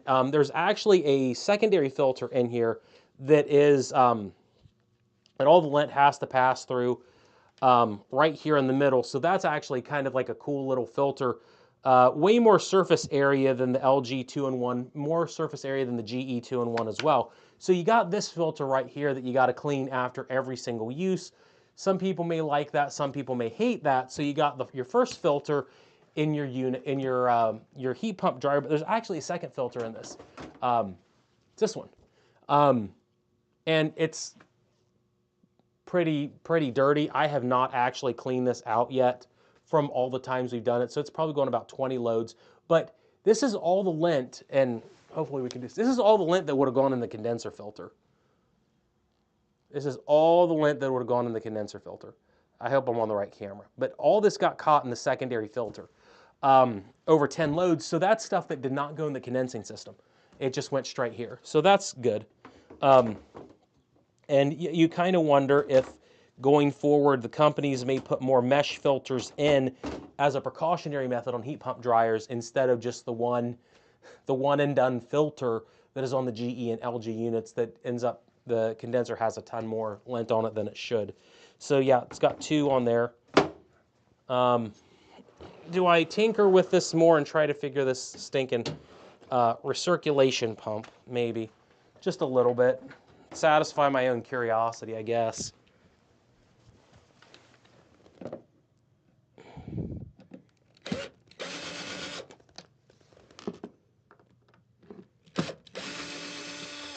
So we got another 2 screws down here. This is the control board for everything. You move it. Oh, yeah! Okay, so I found the... There is a harness going to the recirc pump I did not plug back in. Can I show you? Yeah, I found my problem.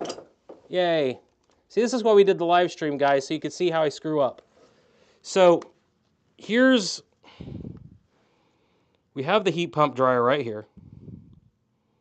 All the way down, and this is on a USB cable, so I can't show you everything. Let's drop some light in. There's your control board. Here's all your little wires. Got a little baby wire there. Here's your recirculation pump. It's at the very bottom of the unit, so it pulls that water and pumps it into different things that goes to your condenser filter and some other things, and then there's that wire right there. So the drain pump was not plugged in. There's your EST 210 rotary compressor. There's your filtration unit there, electric filter there. There's your, like I said, the compressor, everything behind it. And again, we've only had to do a few screws, but this is kind of like the goody part. There's your, I think that's your reversing valve. A few different things there that you got underneath. And then the wire I failed to plug back in. And I don't know why that wire, I don't know if that wire just came under strain and unplugged just from me using it. I don't remember unplugging it though. When I did the video that I'm working on for the heat pump dryer. I don't remember that coming unplugged, so I think maybe there's just some strain on the that wire when I took the board out to just show the access, kind of like what I did with you guys right now. So I can plug this back in, and thank you guys for being on camera with me. I did want to take this apart to show you guys, so blessing in disguise we had to do that. There's different guides on that control board that you can kind of see to at least move it away. Again, I strongly feel that may have been an inadvertent fail point with the machine, because I do not remember taking that out at all. But it's plugged back in, and we can just throw in the 16 screws or whatever and get this bad boy running again. But that I had no idea that happened. So yeah, I'll get this side panel back on. At least it locks into place. There are three small tabs that guide the panel on. I had some issues with this. It's like every dryer that ever's out there. You got to line up the you've got to line up the slots properly. Pray that you line the slots up properly, and then just put it back on and see what happens. So we got that. And then I'm just going to throw some wires, or throw some screws on the top of this. Again, 6 screws on each side to lock it into place on your side panels. For you Europeans, I think, I actually watched, in order to prepare for this, I did not watch American videos on this machine. I watched British videos on this machine. The British videos showed me how to take this apart. There was one from like 5 years ago. A guy took a LG condenser dryer apart and found out it was almost identical in some of the respects. So that gave me some confidence on being able to take this apart.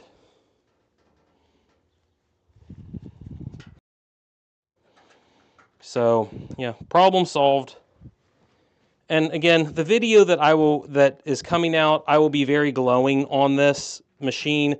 I like it, but I'm sure there will be many, many people that hate it.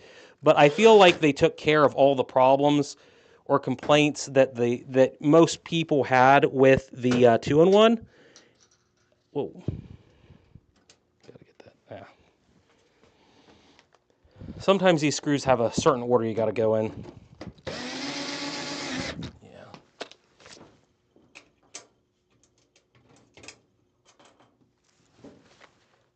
And someone asked, most of these screws are the same. There's a few that are threaded slightly differently. They're pretty easy to spot. Almost everything on the machine is Phillips head. There are a few situations where they are not Phillips head screws, mainly in the drum. The drum is kind of difficult to deal with. That was the hardest part of this whole disassembly when I did it on video was the drum. There's hidden screws in the drum that you got to be very careful about. I couldn't figure it out. One of the other guys in my shop figured it out, who's way smarter than me, Greg. He figured it out. There's like some hidden, there's like a hidden screw area not that you can see in here, but it looks like it's just like this, like bell-like structure in the back of it. And you got to take out a Torx bit screw, and then you got to put either a putty knife or a very thin screwdriver down and depress 3 tabs, and then that panel pops off. And then it exposes 6 screws. You take those 6 screws out, and then it lets you take the drum out. It's somewhat needlessly complex, but the DLHC 1455 had the same structure in it, but it doesn't have the cover on it. So go figure. Who's the top selling brand for washer and dryers and fridges? Hack Hamilton said, I don't know.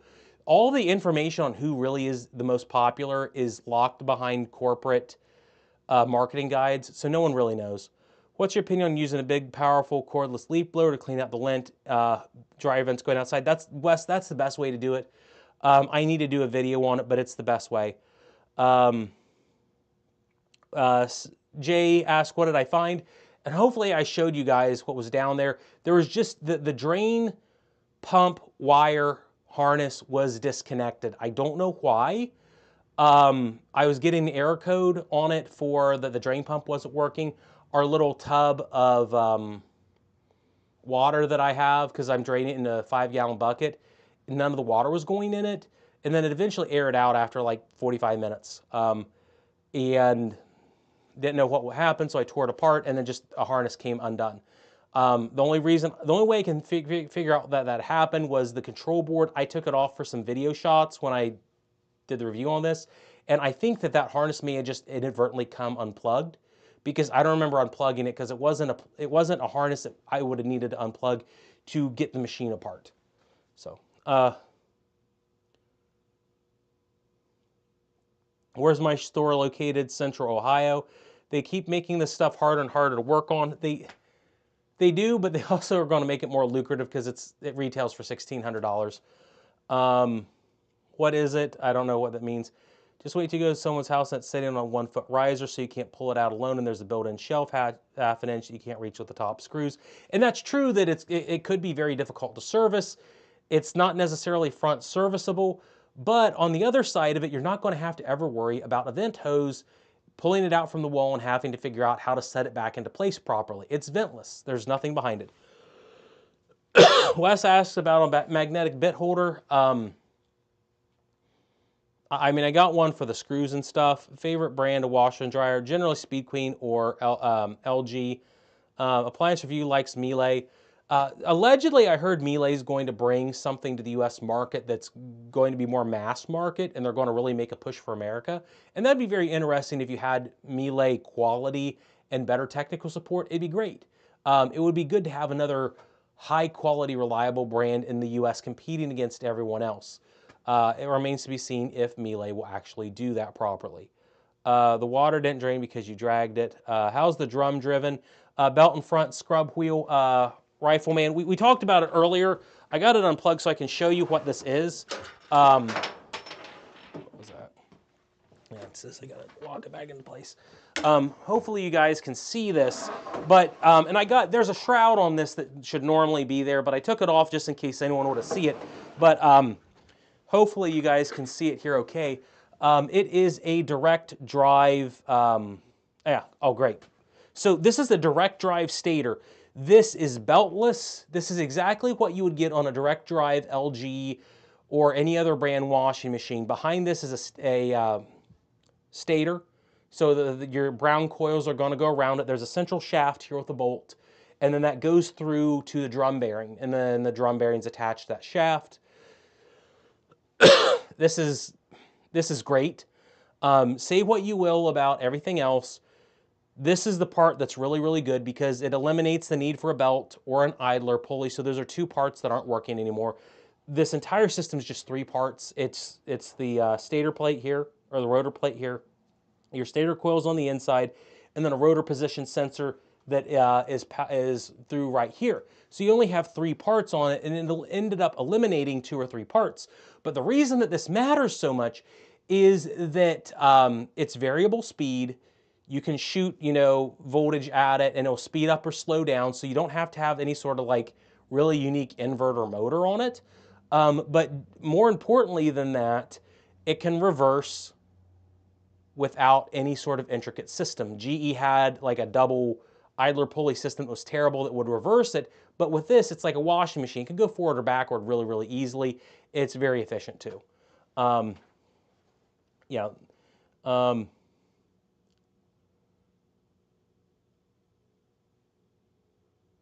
Let's see. Can you recommend any all-in-one washer dryers? That's what everyone asks. The problem is the LG and the GE. The LG and GE are the two big ones. Samsung's going to come out with their bespoke. I doubt that it's going to be that good, but we will see. So it's hard to guess. It's hard to guess if the Samsung will be better. And the problem, again, with the GE and the LG is that both of them have advantages and disadvantages, and the advantages and disadvantages aren't so much better on one or the other that they make more sense. It just really depends on what you want. If you want faster drying times, go with the GE. If you want something that maybe a little bit, the washer part is better built, the LG is better. It has better app support. So if you want to like do all your washing and drying remotely to where you're not really around the machine a lot, the LG has better features.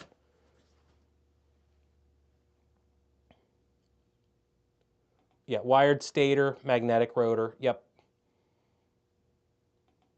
Miele canister vacs, 25 years old. Yeah, Miele, especially in vacuum cleaners, is legendary. You can't say anything about the reliability. It's just with their washing machines, they're very weirdly assembled. I mean, they're German. Good and bad, they're German.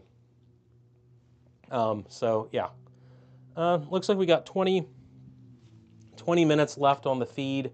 I guess I could flip this around and put the front panel back on and try to finish the clothes I started drying like 45 minutes ago, now that I figure out what was wrong with it. So if Jay's still watching the live stream, the bulkhead, I'd mentioned this because you had asked me in an email or something, where's the condenser? Where's the condenser bucket? And you can see right here, the condenser bucket's supposed to fit right here, but it's just a cavity and there's nothing behind it. So that's kind of interesting that you can tell, and one of the things that got mentioned to me about this from one of the techs that is advantageous is it runs on 220 volts, which initially I'm not a fan of in the fact that it really doesn't pull enough wattage to really demand 220. But the reason they did that is it's what they sell in every other country that has 220 volts on their electric grid. But the big advantage is since it runs on 220, they're probably putting better circuitry in this than what they would put in it on a 120 volt machine for the American market. So you're going to go with, it has better quality, at least it should have better quality components in it, because it was built for those foreign markets with the higher voltage demands. So that's going to be a really good thing. Pancake motor, yep, however you want to call it. It has a stator in the back of it, 3 parts, that's it. Super easy to get to, super easy to replace if it goes bad, 10-year warranty. Hopefully LG improved the glue for the rotor magnets. I don't know. I don't know if they improved the glue. It looks like every other rotor and stator system they have. It's a little bit smaller. It's thinner for the profile, but seems to be good. I will not buy anything Samsung after the ice maker nightmare. I mean, other than their bespoke refrigerators, I still want either. Even then, people are gun shy. LG is going to face a lawsuit over their ice makers. Yep. In South Korea, $1,700 including taxes. I paid $12.99 for it plus tax, free shipping, and they just delivered it in a brown box. And I'll have the brown box video sometime soon. What else do I got to put back on this? So the front panel assembles on this. It's just there's 2 feet on it like any other washer or dryer. I mean, if you've taken apart an LG washer, you've taken this apart pretty much. It's not the end of the world. It's logically, other than the drum with the bearing and everything, it's about as logical as you would want a system to be. Other than that, I had no problems taking it apart, and especially when I put it back together. I mean, putting it back together was like a 15-minute off-camera thing. And that's always the thing with shooting these videos is I always got to pay attention to where the camera is, and otherwise I'd get really bad shots of things. Even right now, it's like I wish I could give you guys a better camera angle, but the room I'm in is just really bad. Of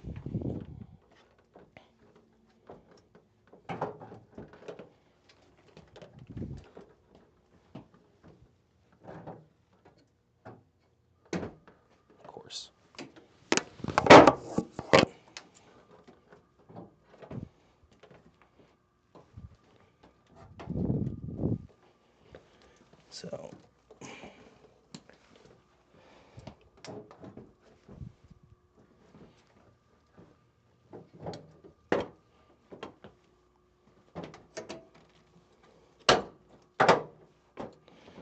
So I'm going to throw some screws on this real quick, and I'm not going to say I'm going to call it done.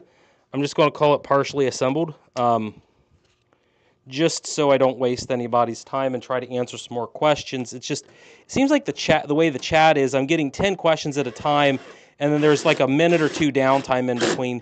So I just want to try to get this screwed up enough to where I guess I could run another load on it.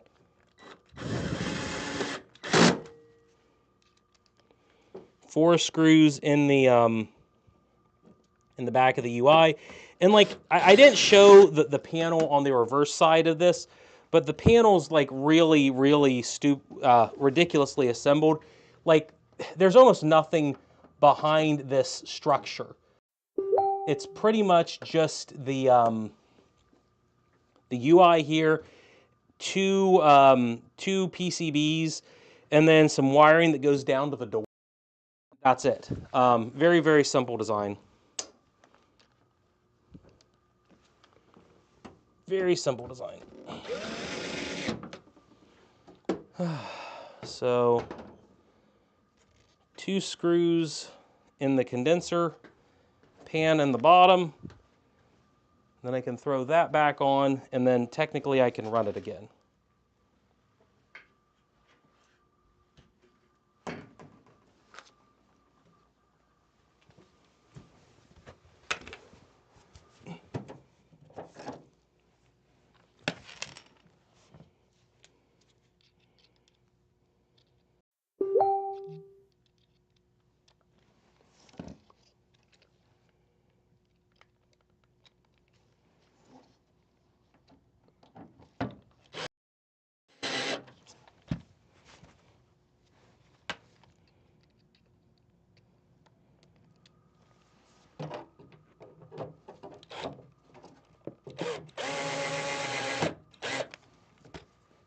Now I got to find the actual like cover plate for it.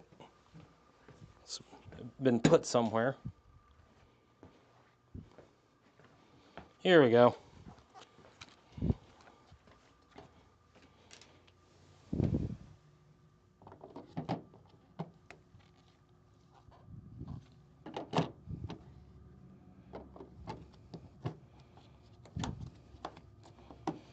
Okay, so I guess after that I could theoretically just start the machine, although there's like 6 bolts still in the front that in the door that I got to put back. What is the wholesale price on the heat pump dryer? I have no clue. I have no clue. I bought it at retail from Home Depot, so I wouldn't know. What refrigerant does the heat pump use? 400 grams of R134A in the US. If you are in South Korea or outside the US, it's R290, aka propane.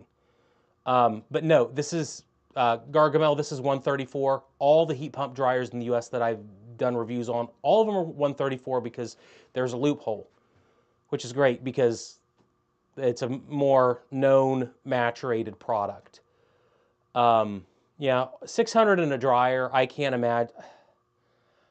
I would hope to the Lord that when if they decide to phase 134 out on dryers, because of how much refrigerants in them, they'll use an A2L refrigerant instead of an A3. I don't understand why America has legalized or promoted A3s. I don't know if there's any refrigerator types that you couldn't use A2Ls, like a R454B or whatever. But yeah, this uses 134. I was hoping to use the same in-wall drain that the washing machine is. The LG drain hose and pump not designed to be elevated. So it's not. It can be elevated. I thought I had to rule out the issues, but I mean you can use a standard drain pump or a regular standpipe for this as you would your washing machine. The one catch you have with it though is it's a 5/8 drain hose for the heat pump dryer.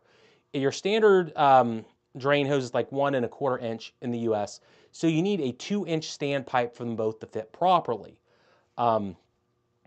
Depending on your situation, maybe that's an issue, maybe it's not, but a 2-inch is fine.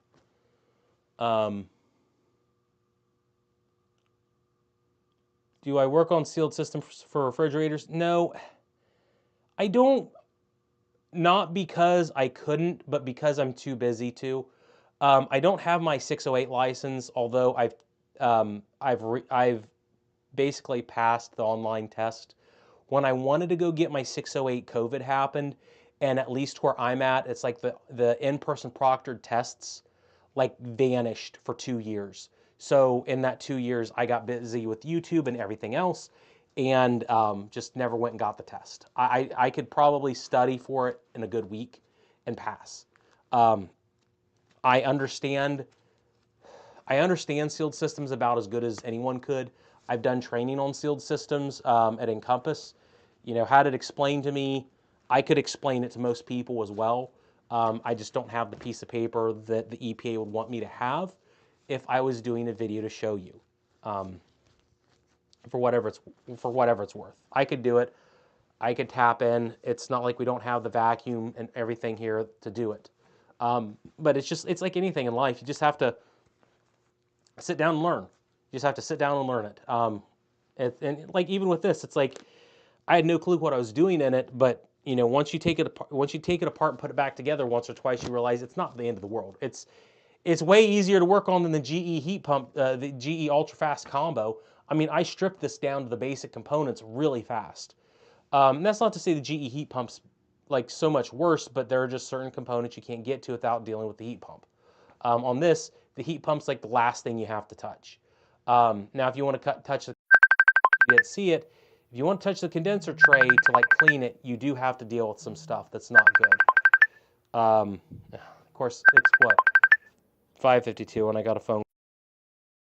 Give me a second, I gotta go. Hey, what's up? Hey, the Lancaster one, they did pay you, right? Yes. Got paid. Perfect. Okay, and the one on Valentine, did they already pay? Yes.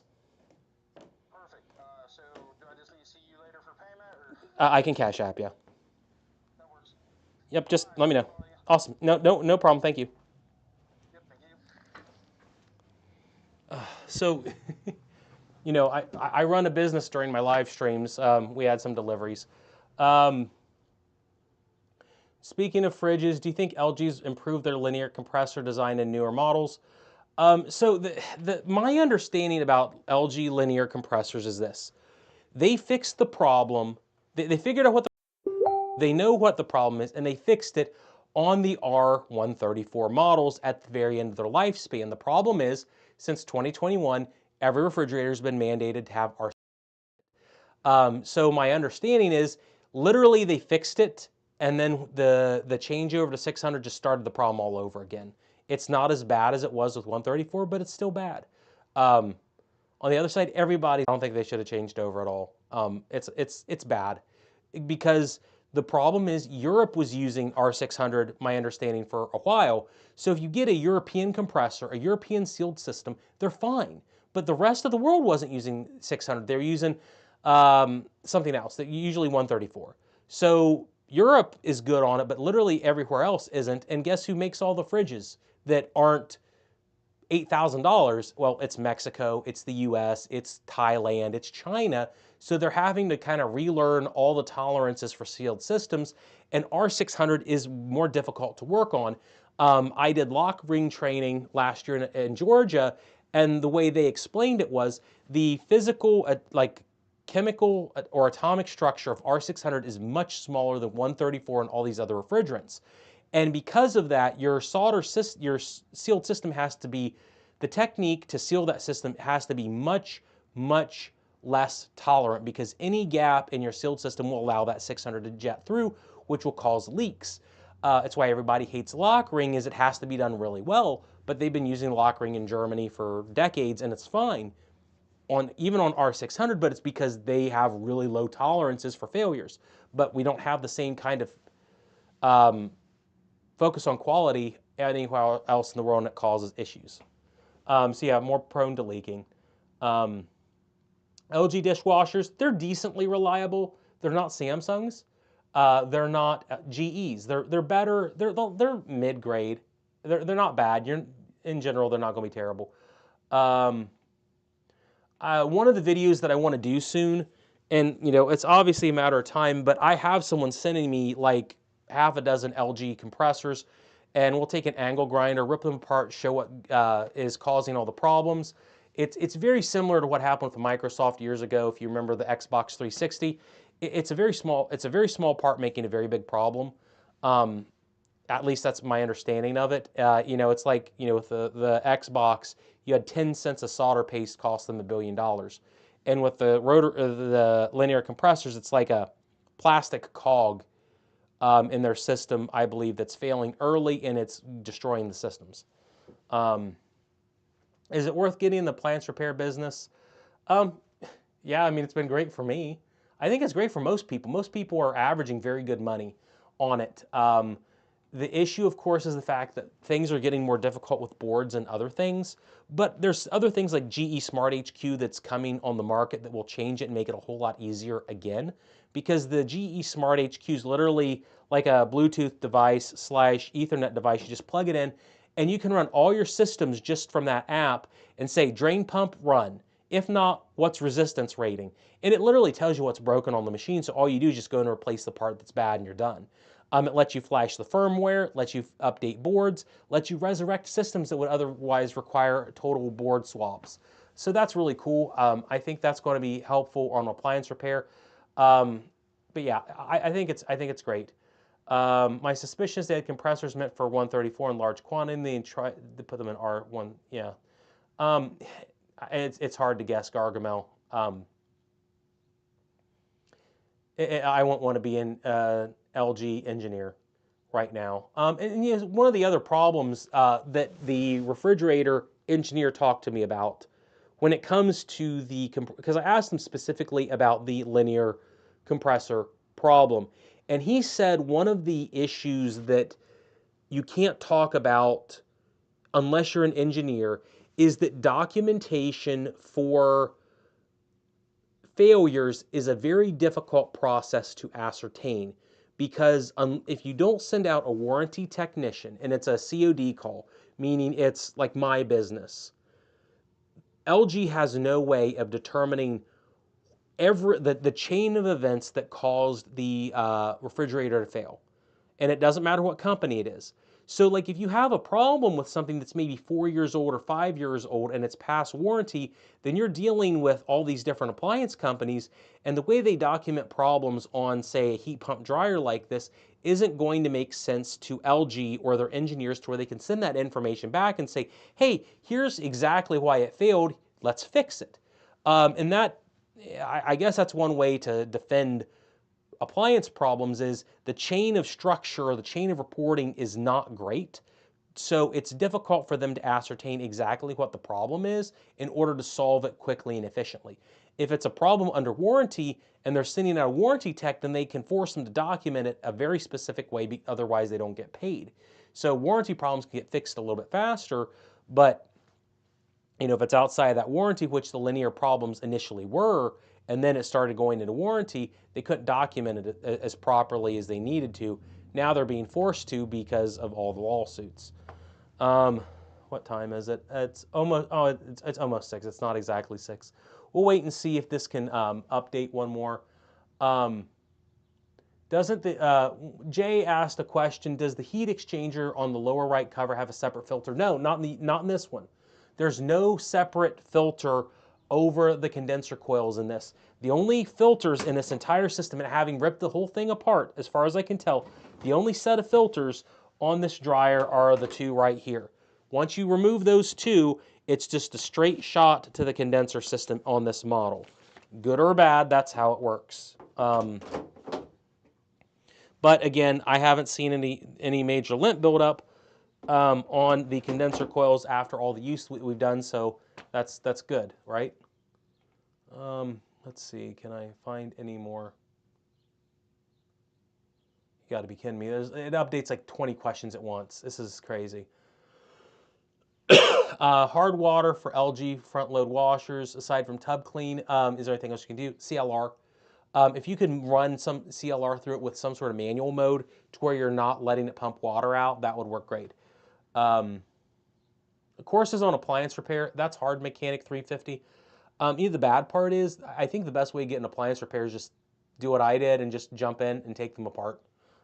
Because a lot of the courses are very theoretical, and you don't really want theoretical work on these, you want physical work. That's not saying that theoretical work doesn't help with schematics and things, it does, but it's better to know, hey, it doesn't heat. Take it apart, put it back together so you can kind of confirm why it doesn't work. Loud buzzing or humming when the oven is running. A fan blade could be running or bad bearing. Can you just replace the fan? You should be able to just replace the fan, but it varies from model to model. I don't think there are any French here. Anti-complot to Purds, Tong Song Freud. Thanks for all the knowledge. There is Christian here. Yes, but I don't know which Christian you're talking about. Don't get new designs in-house long enough to see failures. Yeah, so Wes, so that's actually, and we'll kind of close out with that. The engineer I talked to said really one of the biggest problems that a lot of companies have that LG doesn't,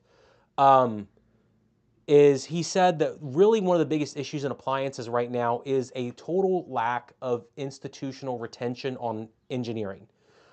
Meaning that they are going out, a company, whichever company you want to imagine, a lot of them are going out and they are paying a design firm or paying people on contract to say, build me a heat pump dryer.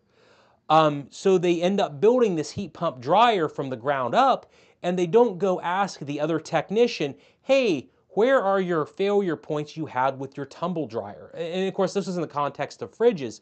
He said the problem they ran into was they didn't have people that knew the old failure points or how to design a refrigerator properly, so the new team would come in and they'd redesign everything, and then they'd have problems with everything, and they didn't retain.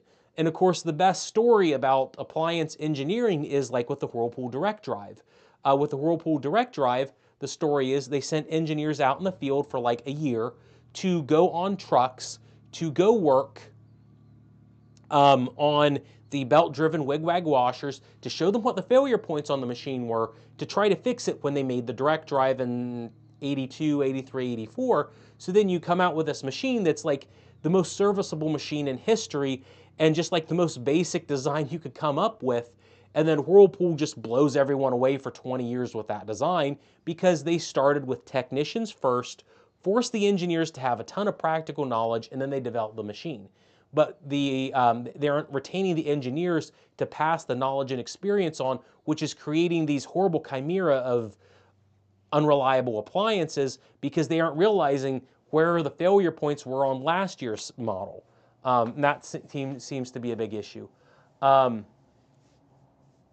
Design 2000, I still think it was the best. I don't care. I mean, I know I wear the Maytag hat, and, my other guy, Greg, he's a big dependable Maytag dependable care guy. And I get why you would like a Maytag dependable care, but I like the Design 2000 washer a bit more just because it's bigger. It's easier to replace everything in it. Bearing jobs don't exist on them in the way that you normally would call it a bearing job, which is nice.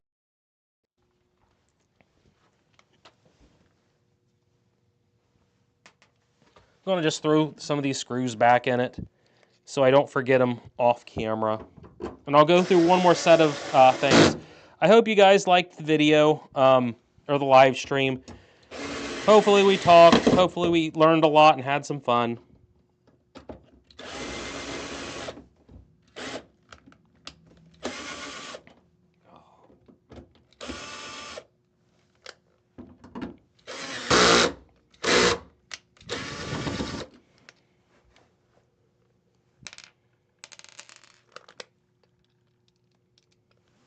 Just trying to put some screws back in.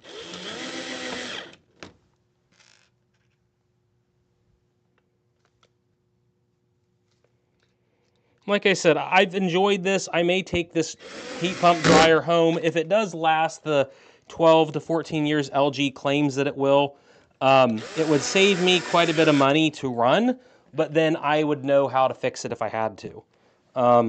10 years sealed system warranty, which is surprisingly good. But whether you like it or not, the government's going to force it down people's throats, which is its own video, right? It's its own video.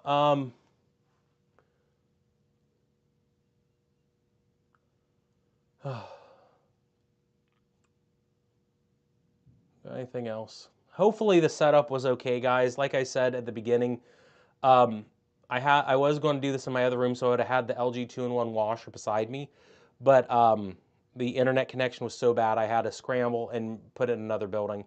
Go figure. Sure, there was a bunch of chats. Set up a Discord server or something. Yeah. So JD, that's of course that's the one thing I guess I forgot. I do all this essentially myself. There's me, and then I have an editor in the Philippines that edits the videos so I can try to get more business and teardowns done. I'm going to probably hire another employee that will work here in my office with me for YouTube that can manage a Discord. I do want to set up a Discord. Now, admittedly, I want to set it up with a membership so we can go through and answer people's questions for a membership fee just because of how many ridiculous phone calls we get at our business asking for free advice. But I'm sure that we can set some stuff up for, freebies too. But I do want to set a Discord up. I'm big on Discord. I'm in 12 different YouTube Discords, 2 Christian Discords, and an appliance Discord would be fun too. So I think that's it, guys. I'm going to shut the stream down if I can figure out how to do it. I had to throw everything together kind of in a weird way in this room. I hope it made sense for everyone to watch this and enjoy it. There's still 75 users in here. I appreciate it. I hope you guys had a good time. I talked for 2 hours, didn't I? Or almost 2 hours. I hope the audio is okay. I'm using a DJI mic, which I never use on camera because it's like horrible sounding for recording for some reason. But I thought it sounded good on the captures. But let me know if you thought this did okay. If it did okay, then I can use it for more live streams, because the big thing about it is I can wear it on me to actually move around and take care of an appliance, because eventually it'd be fun to just tear down some more stuff, kind of like what we did today with other things, and not have to worry about having a big microphone like right here in front of things that I have to lurch into. So, yeah. I'll see if I can answer a few more questions, then we'll go. Yeah, membership money. Yeah, I'll need your membership money, because see, JD, the other thing about the membership, and this is the other part of it is, if you've ever seen Ben's Appliances, my sales site, I'm really big into inventing things, or at least trying to come up with inventions that fix things that the companies don't want fixed, like the secondary heater kit for the Samsung refrigerators. We got the metal hubs for the Whirlpool VMW washers. We have a shim kit for the where the shafts waller out. So I have like 5 different things in production right now that we're working on making to be able to release to people. One of the things that we are in the works for is, top load washing machine shaking, or even front load washing machine shaking because the suspension rods are bad. The core issue is the suspension rods aren't bad, it's the dampening grease is bad. So we're coming up with a formulation for damping grease that you can just go into any model washing machine made in the past 20 years, well 15 really, and just put this like high duration, reliable damping grease formula on the rods, pack them down, and never have to replace a rod ever again. One of the reasons I never damping rods is because I've always thought they were a scam, so I didn't ever want to tell people to replace a damping rod. But now that we've done enough testing to know that it's not that we can provide a universal product, we're going to release it, or we're formulating it now. But my idea is if we do memberships, then I can say, hey, if you have the $10 membership, here's a tub. Tell me how it works. But there's a lot of things we can come up with on that I think would be fun. Audio cut out a few times, but only a second at a time. I'm wondering if that's an internet connection issue rather than this microphone. So yeah, I think that's it, guys. I'll try to answer maybe some more questions offline. We'll see. But I hope you guys had a good time with this. Enjoy the rest of your day on Friday. Fix something and have a lot of fun, guys. See ya. If I can figure out how to end the stream. Oh, Tony said he went to the Design 2000 before it was released. That's awesome. That's awesome. See you guys.